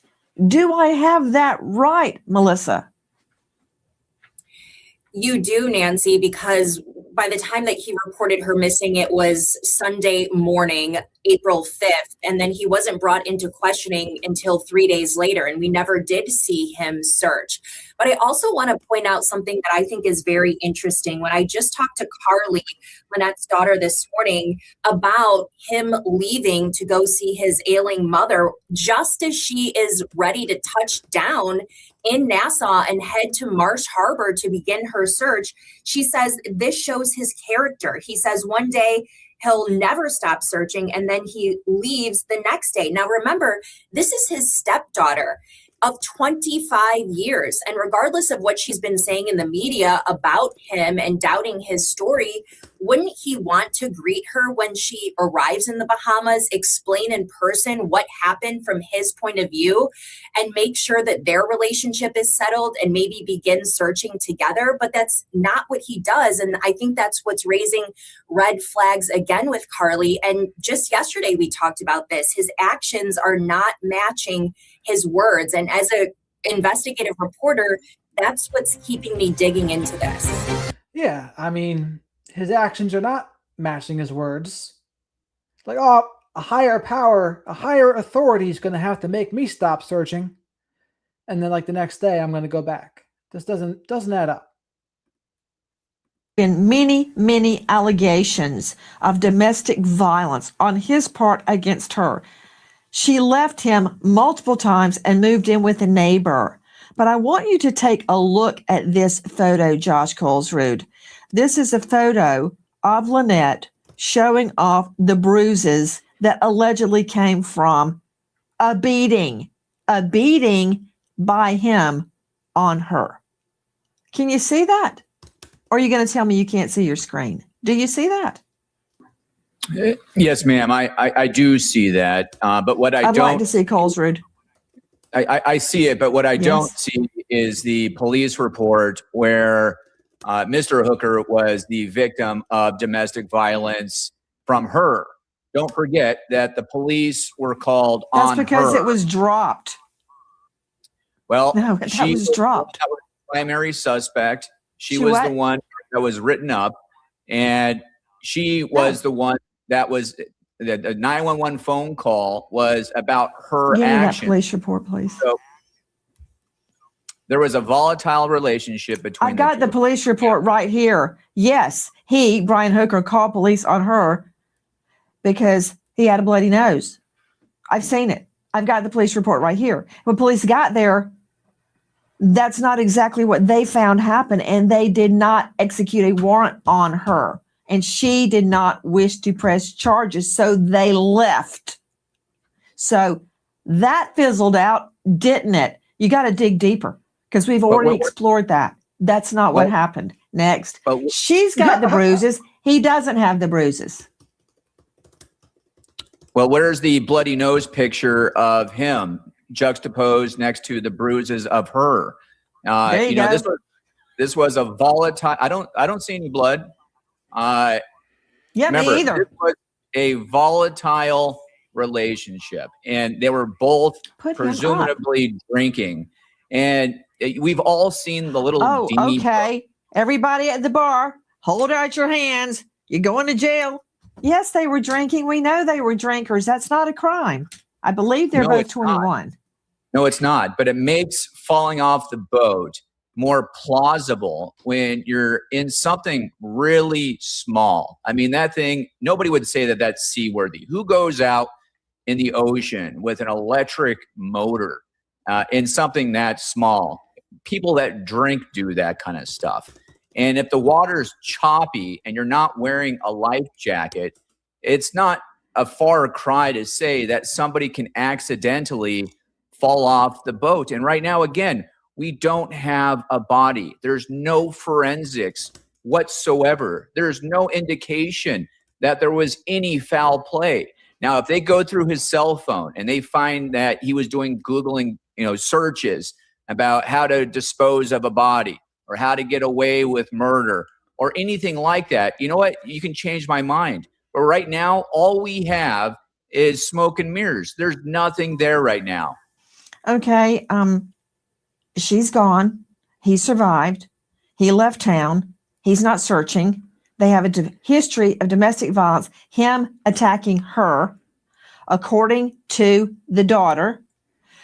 Take a listen to what her mother has to say. This is Darlene Hamlet. It was a rough life that my daughter lived. She had a lot of good times, but there was a whole bunch of bad times. And she'd call me many a time about them. My daughter and Brian had been married for many years, 25 years. And it's been a very turbulent relationship. They had very highs and very lows. I just want the truth to come out. And I'm hoping that they can do that. And I hope they find her, and that will help clear up all of this. That is Lynette's mother speaking about the turbulent relationship. That's one way to put it. Her daughter had with Brian Hooker from our friends at ABC. Her daughter, Carly, said more. They have an AIS tracking system of the boat. And apparently he was on the boat while he was... She looks much more vibrant than she did with Ashley Banfield the other day, doesn't she? paddling to shore. So there's history of him choking her out and threatening to throw her overboard. So the fact that this is actually happening makes me believe there's more to the story. I've seen him choke out one of his daughters before, and we had to go to court for that. And I was only in 3rd grade. Choked out one of his daughters. It's the first I've heard of that. So this is looking like a pattern of behavior here with him. Not a good pattern. So he's just repeating patterns. So Melissa Andrews, by the way, that's from our friends at Fox News. Melissa Andrews, according to the daughter, Brian Hooker, for some reason, no one wants to believe this. Why? Because he looks like a good guy and he tried to cry. Every time he tried to cry, he started coughing instead. I'm going to play some video for you and let you look at that, Melissa. But according to the daughter, he's been choking people out and been committing acts of domestic violence since she was in the 3rd grade that she can remember. Yeah, and he was acquitted of that in 2006 by a jury, Nancy. I'm not sure exactly what the details are of why the jury came to that decision or what the evidence was that was presented, or even whether his biological daughter was called to testify in that case. But we do have Carly, who this is her stepfather again of 25 years, and also Darlene Hamlet, who is Lynette's mother, saying that the police were spot on in detaining Brian. She said that they do have a history, that he has emotionally and physically abused Lynette, that he was concerned about her going out boating. Don't forget, we also have those texts that Lynette sent to her neighbor saying that she didn't feel safe boating with him anymore, and that they'd had this marriage and really could only survive 6 weeks or so sailing together. So it's not just 1 or 2 people, it's multiple people. That's pretty big too. If she says she doesn't feel safe with him anymore, that's interesting. And the very fact that they were out there, like, what's up with that? Just like another seesaw of a trauma-bonded relationship, maybe? I don't know. People, as you've pointed out, that have these varying accounts of a very turbulent past with these two. If you have been leaning on credit cards lately just to cover living basics like groceries, good luck. David McMurdy, again, with us, co-founder, California Recovery Divers.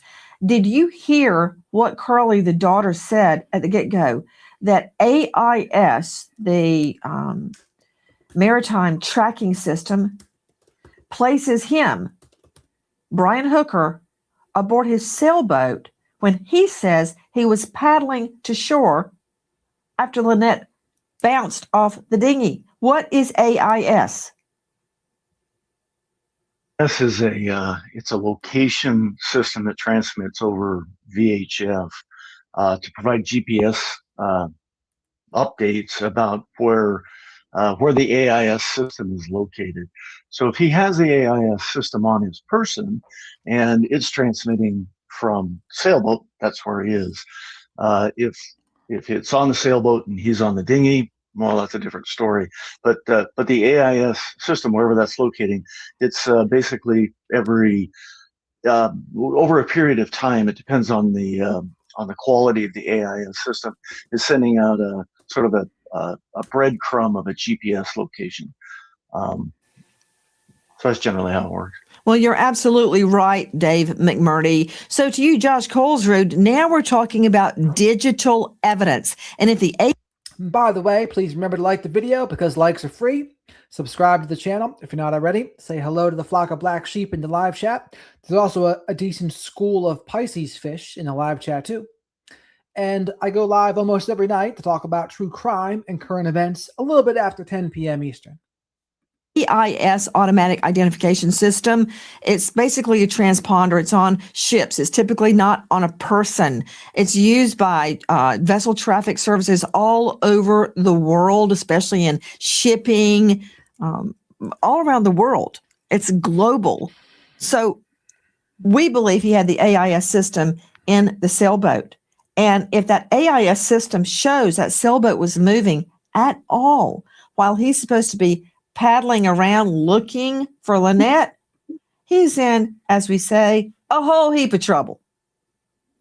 Well, it certainly would show inconsistencies with his story. But, you know, one of the, I think, the most overrated things in criminal law is, you know, what people do after a tragic event. So what might seem like an inconsistency is just how people react to trauma. And that can be a fair point in some cases, right? You don't know how you're going to act in a situation like this until it happens. But let's see. You know, they forget things. They have episodic memory where the events that they remember because of the adrenaline they have just aren't what they should be. He's been drinking. And let's also remember that that system isn't on his dinghy, because that would be, you know, a heck of a lot more valuable than if it was just on his sailboat, because then we can see exactly where he was going. And yes, Lori, his story definitely changed many times. Now, a charitable interpretation would be, in a traumatic event, they call it trauma brain. Add some alcohol in there too, and maybe you do kind of get a little bit forgetful or whatever. But that's a very charitable interpretation, by the way, right? Because it could also just be lies. So, and see if his story really does line up. And that's here. not the allegation. The allegation is that the AIS system is on the sailboat, and according to what the daughter said, showed him movement of the sailboat while he says he's on the dinghy trying to find Lynette. Now, let's circle back to what you just said. People react to trauma differently. So what? His wife bounces off the dinghy and he goes back to the sailboat for some snacks? What? Well, let's remember here, this is his stepdaughter, and I would venture to say that it's not uncommon for stepdaughters or stepsons not to have great relationships with their stepfathers. So, you know, we have to be fair to the facts here. And, you know, whether or not he greeted her. You're really digging deep. I'm sorry? You're really digging deep. Some would say you're at the bottom of the barrel. You're scraping the bottom of the barrel. Nancy gives me a good chuckle sometimes. I'm going to give Nancy Grace a good headlining act at the Chuckle Hut, along with Rooster. And then the dichotomy between the two would make it even more funny. Barrel. When one argument doesn't work, you got to fall back. I respect that. You have to investigate facts. You have to. You can't just work on suspicion and smoke and mirrors and emotion. You can't ever let your emotions dictate an investigation. And what matters here more than anything is evidence. We need evidence of forensics. We need evidence of a body. We need something. We need motive. It would prove to me this wasn't an accident. Agree. If we ever find the body, we may get those answers. Hi guys, Nancy Grace here. Please join us on Crime Stories and stream it first on Fox 1. When breaking crime news develops, we investigate. All right. Well, I guess that's the end of that. Well, if you want, we can listen to some of the phone call here before we wrap it up. It's kind of stale, but like it's interesting to hear how they talk to one another.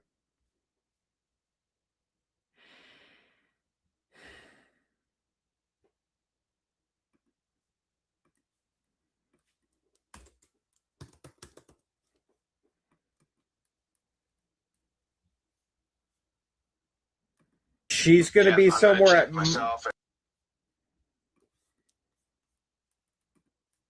one or none. I've never been to the Bahamas, and honestly, this sounds horrible. I was trying to piece this, knowing it was you guys a couple of days ago. So where on the phone, Brian Hooker and his friends. This is Jay for Justice's channel, by the way. So make sure you check him out. Where are you guys coming from and going to? Because that's what I couldn't figure out in any of the Facebook articles I was reading, like how to do a grid pattern search. Like I don't really understand the currents and tides here. I kind of rely on Hopetown. So off of a place called Elbow Key, and that's called Elbow, spelled Elbow-K, C-A-Y.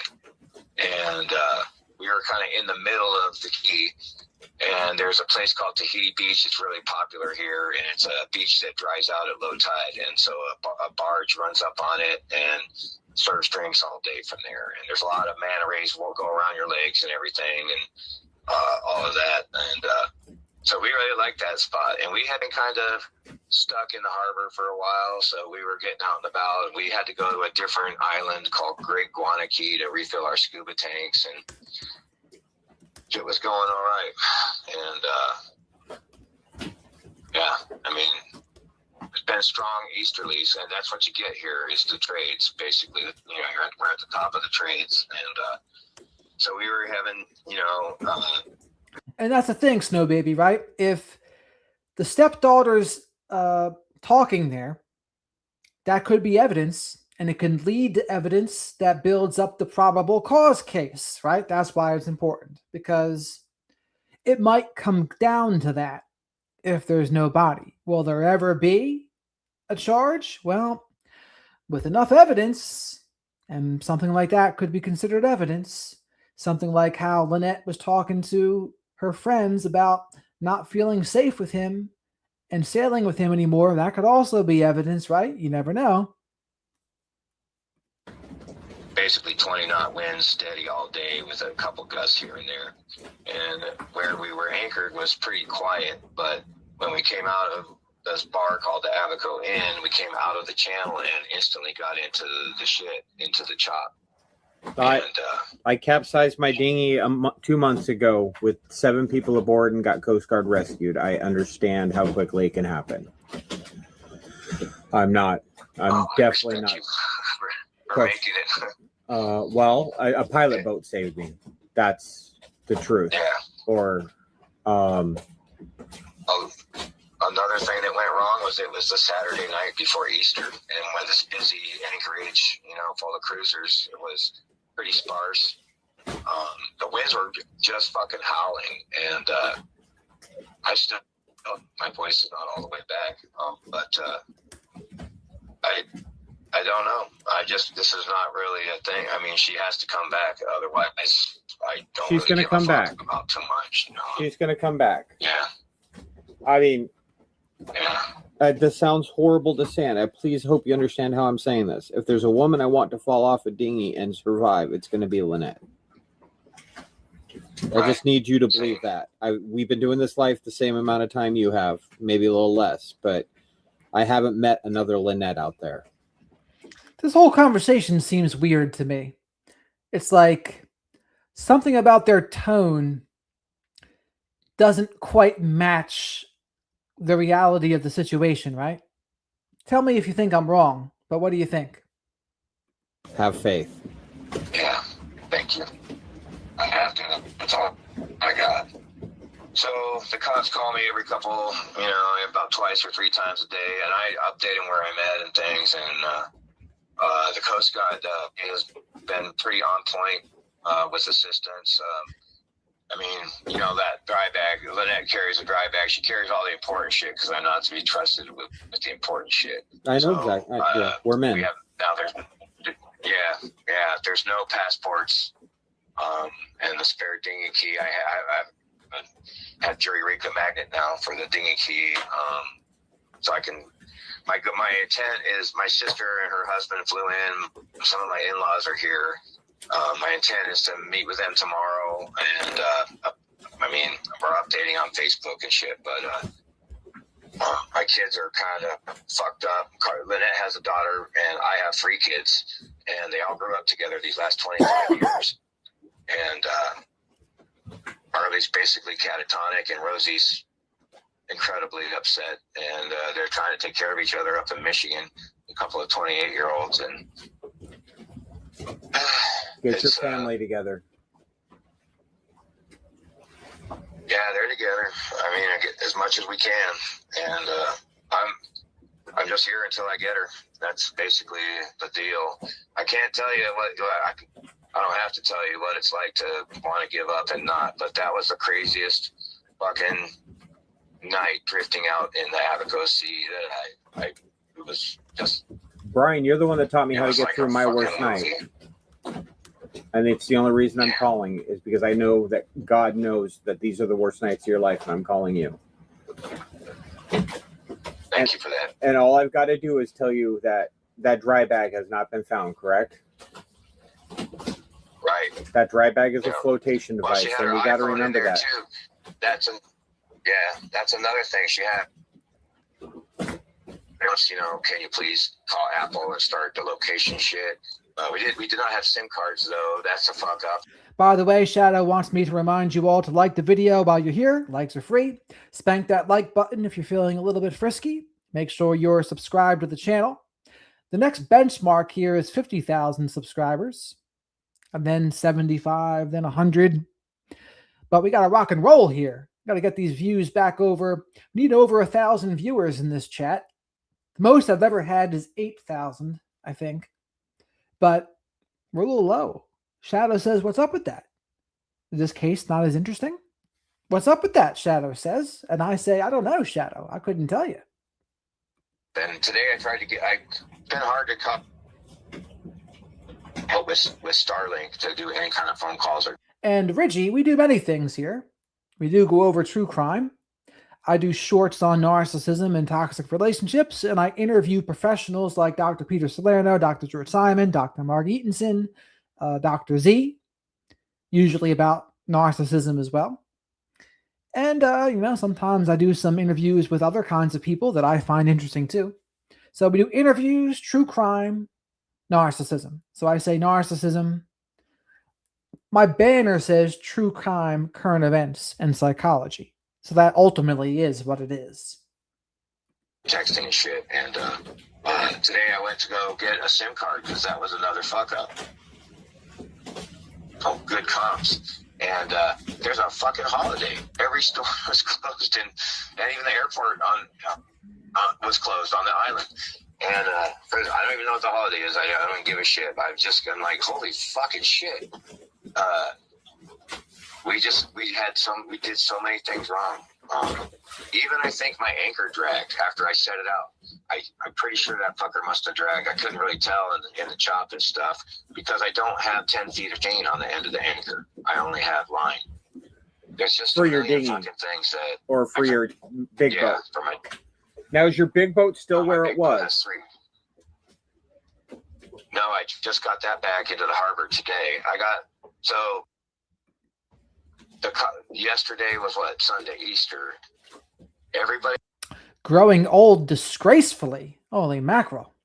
they got rolling Easter morning, so all the search boats came out, and the Coast Guard came out in the afternoon sometime, and everything was rolling. The cops took me, and I showed them where I thought the dinghy was, and the position and everything. Then they took me to the sailboat, and they searched the boat, and that's when I found out they wanted our passports, and that's when I found out that Lynette probably has them, and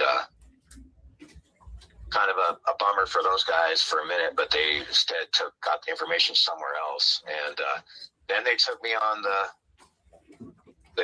I mean, he's got the kind of face that looks a little bit empathyless. Look at that narcissistic smirk thing going on. That's just a gut feeling, though. So that's not a diagnosis, but he's got that troubling kind of face to me. Search and rescue boat and with the fire department, and we went around for hours and hours, and until about, I would say 10 a.m. or 11 a.m. And then we all just we headed in, and I just started it kind of hit me right then that we had covered so much territory. We went miles and miles, and I would say it took me probably basically a dinghy adrift. I was paddling, but with one oar on my knees for the whole time. But it still took me like probably 5 or 6 hours to get 4 miles. So yeah, and that's when I kind of realized, no one had come to look for me, so no one had yet found her, and so And so after that, I was 3 more hours at the cop shop making a statement. And when they let me go, the fire department brought me back to my city. The interesting part about this is who recorded this call? Did his friends record the call? Did Brian Hooker himself record the call? How do they have this? Right? That's an interesting thing to note, is it not?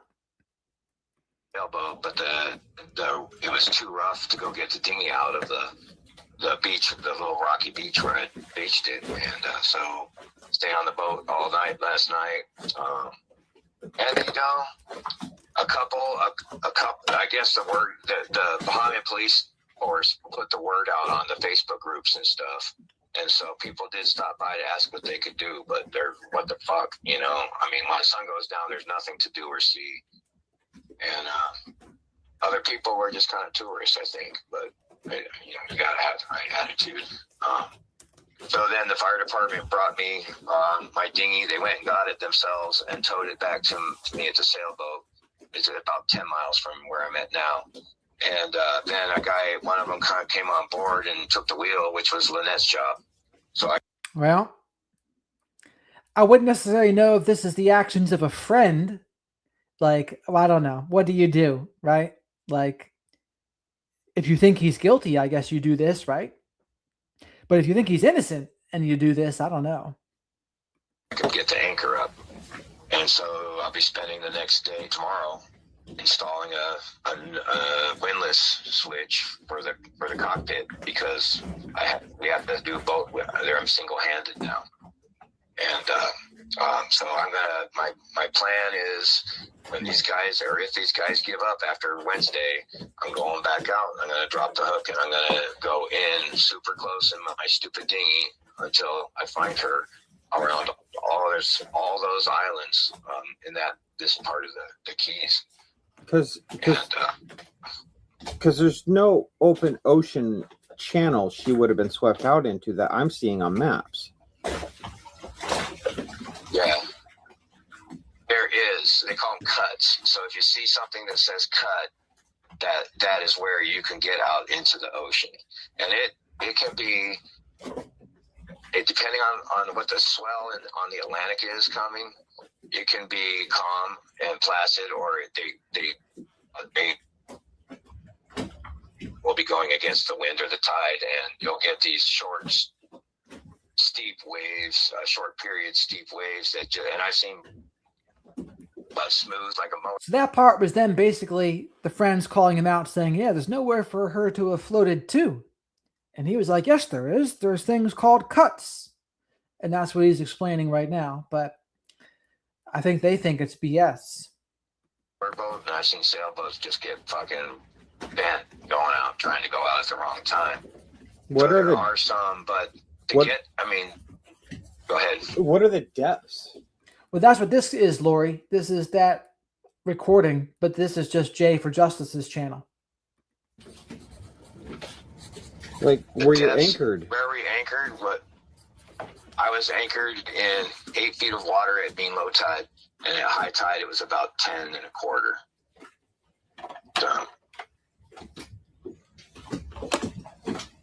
Other depths were 5 feet at low tide. If you got onto a shoal or something nearby, like that's not really intuitive to a swimmer, especially at night. You can't, Yeah, I know. My thought is there's an island that, there's a dozen of those little sandbar islands that 100%. She could be standing on right now. That's what I'm looking for, But just please take what I said about the cascade of failures, and from having your own experience, I can't believe that happened to you with all those people on that awesome dinghy. Was it the good dinghy or the shitty dinghy? It was the shitty dinghy, but it was every calamity I could have done wrong in one night. I know. But it's the Bahamas. There's 1,000,001 little tiny islands to search. Right. All you got is floaty. All you got to do is stay afloat. That's all I want for her is to have stayed afloat and got somewhere. She had her bag. If she had her bag, she's got to float. Yeah. I've been kept afloat by a dry bag numerous times. Like a backpack one. Now, was hers like That's what I'm looking the for. little one, or one of the big ones? Oh, I think it was the 5 liter or something, whatever. 10. Yeah, it was like one of the ones you would buy. She bought it in Key West at one of the shops, so it's that size, And anything bigger would be too big for anyone to carry. So I guess, but Right, the standard dry bag. yeah, it is the standard dry bag. I'm looking at mine right now, which I never had before. When she went over, she also took the house keys. When the cops were here, I had to break into my own boat.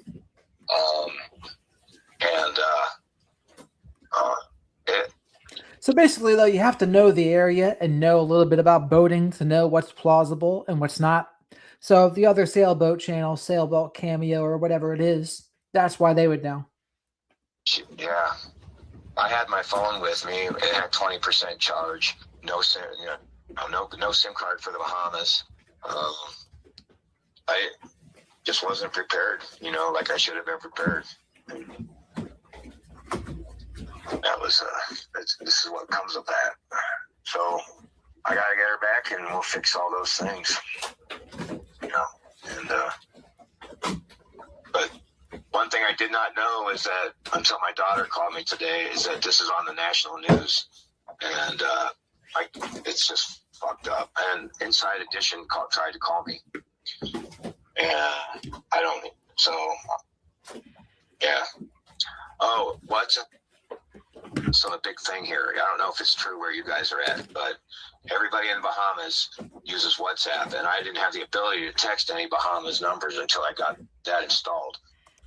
So, and I had to get Google Fi. I ordered a Google Fi service to get it, used in the Bahamas, but you have to turn that on in the United States, right? And then go to the Bahamas, not order it in the Bahamas and turn it on there. It just is not working. So, or tomorrow again, before my sister gets here, to go find a store that sells a SIM card.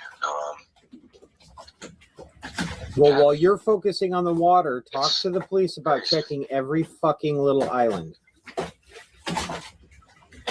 Yeah. But the fire rescue guys are pretty on point, and I text them at all hours, and they are always receptive and responsive, and they have search. Now, this kind of reminds me of that question where they say, if you've just committed a crime and need help to bury the body, who do you call? That person's like your best friend, the person that you feel is the safest with. Well, these guys are the opposite of that for Brian Hooker. So like they're doing the right things by Lynette Hooker if they think Brian Hooker's guilty, right? But they would not be like, no ride or die here.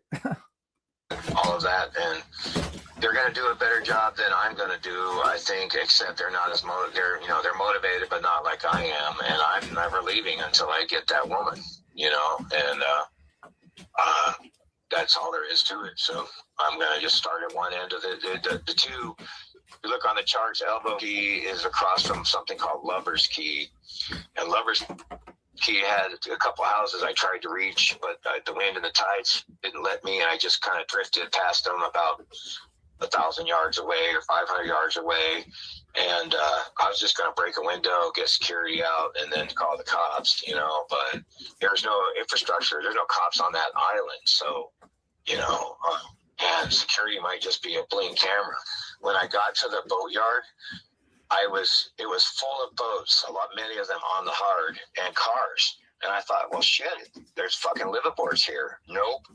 I yelled and walked around. It's a big ship, a big boatyard, and I was locked in the damn thing. They had the man doors locked, and so I was standing at the gate yelling for help to the house across the street. It was dark, and this is like 3:45 in the morning, and a car went by right by me and stopped, and I waved my arm. Because think about this for a second. It just doesn't make sense that he wouldn't like try to get her. Like, what's his story for not trying?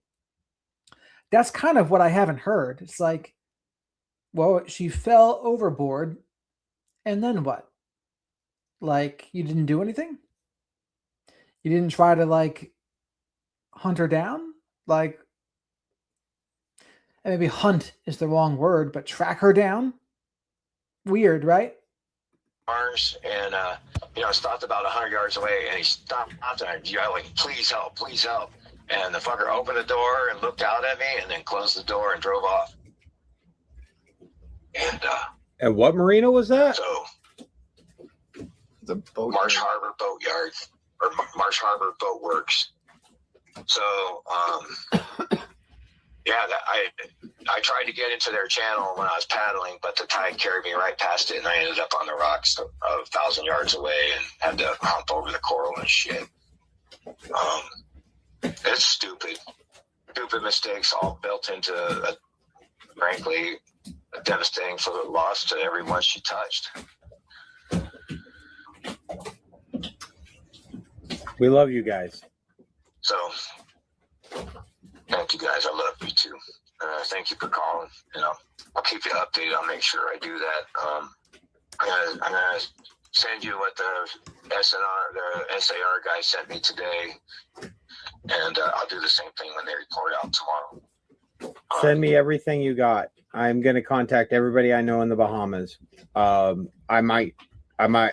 don't know. I want island search. I want island search now.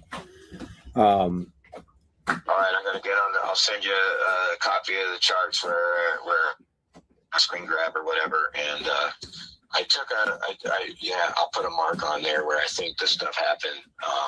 One thing that I don't understand, and I want to understand, I'm going to talk to the guys tomorrow, but maybe you can help me. Is the tides are much different here to me because they sort of change direction, I think, with the moon maybe.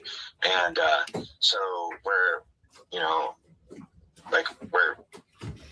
I don't know. I couldn't get a sense of the currents, and there's no current gauges here. There's tide gauges, but they just read the up and down. They don't read like which direction the ebb and flow is, because we're kind of like the islands here are kind of like a castle turret, So there's some that's in a ring, there's gaps, and so those cuts you'll get weird swells come in one direction and out the others with the tide, but they aren't just always in and out like the harbors you and I remember we met, and the entrances.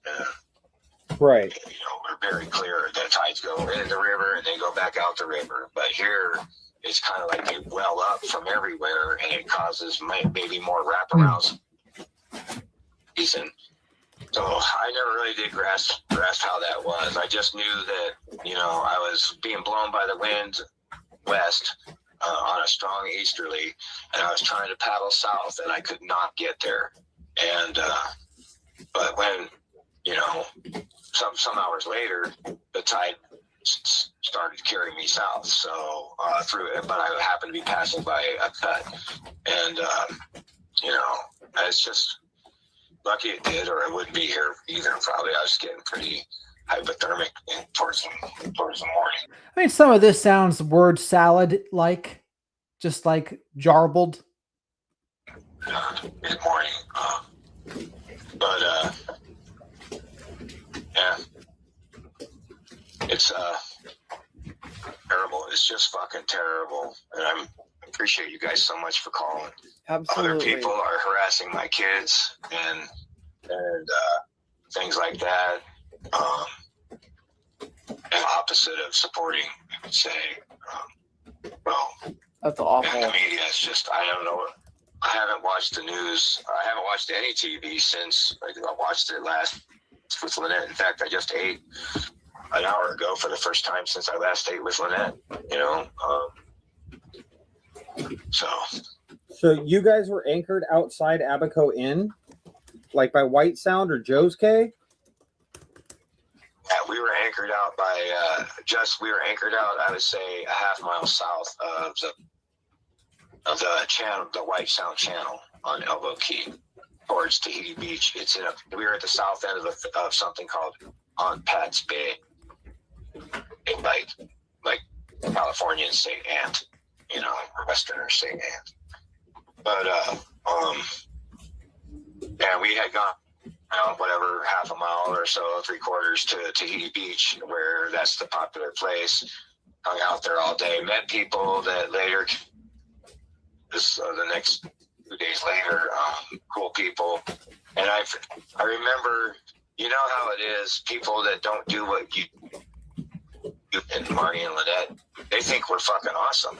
And I wax pontifical about having an authentic life, and it's authentic because there's risk. And then I lost my fucking wife that same night, and I feel like the gods were listening. And so yeah. So you were anchored out in Aunt Pat's Bay. Yeah, I'd say about 100 meters from shore. So there's almost no way she's making it past Lubbers Quarter Island. Well, that's not. When we left the channel, when we got out of the channel, we were probably, I would say, we were near the tip. There's some shoals on the north end of Lubbers Key, and we were sort of level with those shoals. I never hit bottom in the dinghy the whole night, so I would have expected her to be blown the same direction as I was going, but she was swimming at right angles to me when I last saw her, I think, because I was all turned around in the dinghy because I had no fucking steering and I was getting tossed by the waves. And I thought, so from that, I think she thought it was a better shot to go to the sailboat, 1,000 yards away. So I would have expected her to be blown onto Lubbers Key. If she just floated, on her back with the waves, the wind would have taken, the waves should have taken her to Lubbers Key. But the tide was running north. So I don't know which winds and which is stronger. If she was taken north, like towards Hopetown, that's bad, or northeast, then she could be all the way over at Manowar Key or something like that. But I really rely on these SAR guys to do the thing. And they're sending out the planes and the drones again tomorrow. So, but it would be a long night, and it, but doable. She's got a lot of grit, Oh, she's and we've full been of together it. through some crazy shit.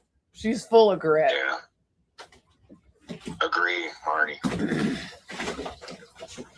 Yeah, we are all simpatico. We're in a kind of an exclusive club, you guys. We do the hard and goofy and stupid shit that from of landlubbers. And she's proud of that, and I'm proud of that. And I sometimes think Hooper's just got in the comfort with nothing bad happening in a while. I don't know. To me, it's surreal right now. I imagine so.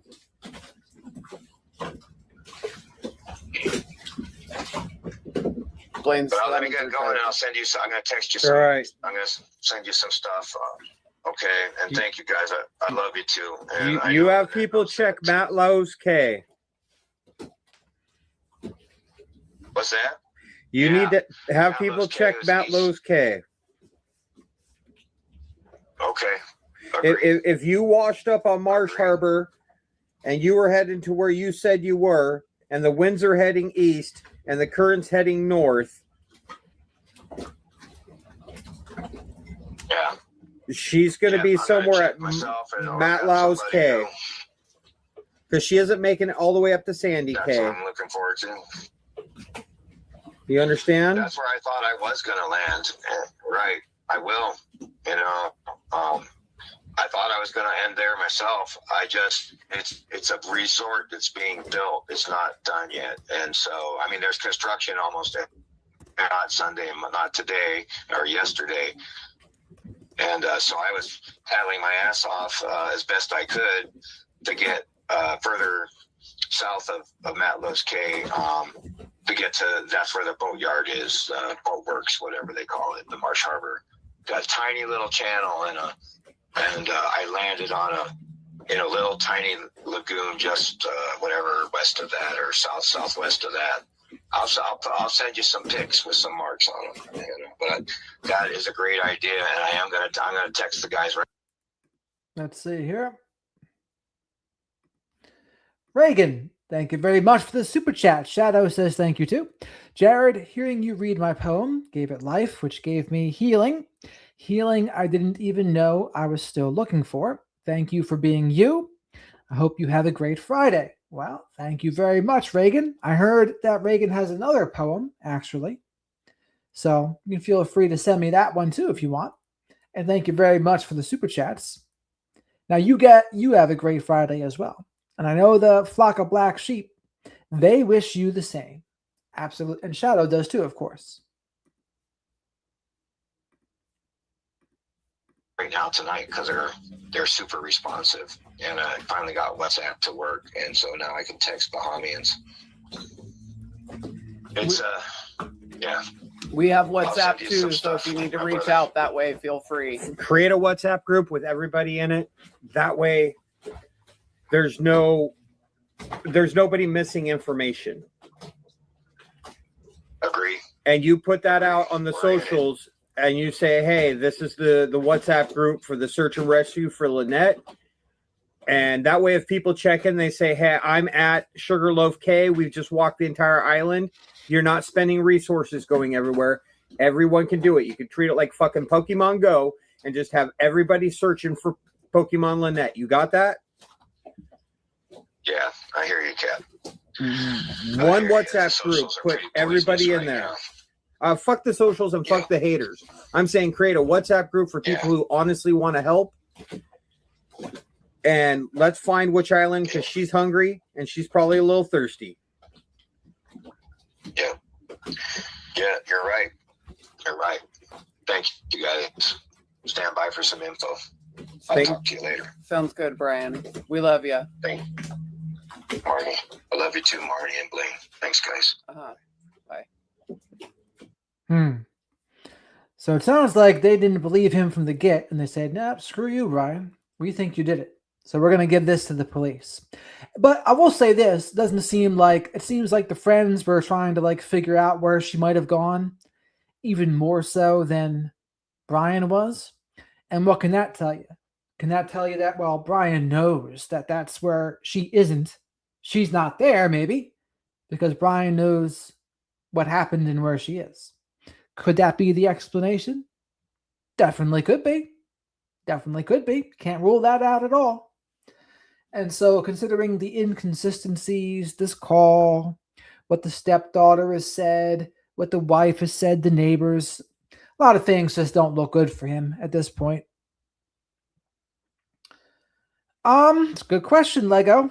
Maybe they just knew the history of the relationship. And they said, oh, this guy's been domestically abusive to her. So generally in a domestically abusive relationship, and again, if he's strangling people, what have I said? That increases the risk 700 to 900% that that person gets murdered by their spouse. These are just all statistics, so maybe he knew that. Maybe the friends knew that, so.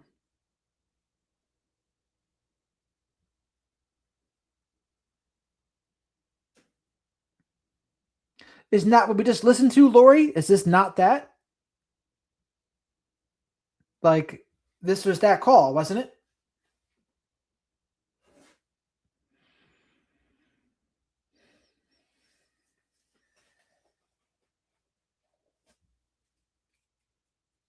Right. So I think on there, we'll just get more of the same. So not looking good for Brian Hooker there. Certainly not looking good for Lynette Hooker. Certainly not looking good for Nancy Guthrie. And that's pretty much the summary here of the entire show. Hair samples sent to the FBI. They got to hope they're not Nancy Guthrie's, of course.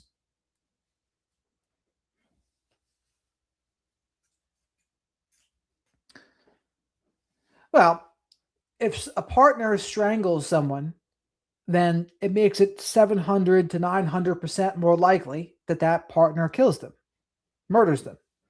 That's a fact. So strangulation is one of the big ones that are not very good. Brian is in the clear. What kind of clear are you talking about? Hot tea. All right, Chatty, I'm about to rock and roll here too. So I got your change. Hello and goodbye. Lori, hot tea, Dana, Reagan, Heather. Lori, Rooster, Mike, Kev, Lego, Animal, DJD. Welcome. I didn't see you there, DJD. Rooster and Danielle. Who else is still floating around in here? Thank you, everyone, for all the super chats, super stickers, and liking the video and subscribing to the channel. Shadow and I definitely appreciate it. And good night to the flock of black sheep here. So Teresa and Tim. Tim's still lurking around. There he is. Wendy. Wendy's here in the beginning, and I see her in the end. I love it. That's the best. That's the best kind. So D and DD and Dana. Amy. Said it was silver car, and she looked like Nancy G. Interesting. He very well might, hot tea. We'll have to see, though. I don't know. There might be enough evidence. There might be enough evidence to get him on something, though, even without a body. We'll see. We'll see. But, all right, everybody. Oh, you're very welcome, Reagan. Thank you. Thank you for all of your support. Shadow thanks you, too. I'll be back again tomorrow night, most likely. We'll have to see what's on the docket, what kind of new stuff is out there. All right, everyone. And unedited, an underdog, and everyone else. Till next time, folks. And Autumn Elizabeth, can't forget you both either.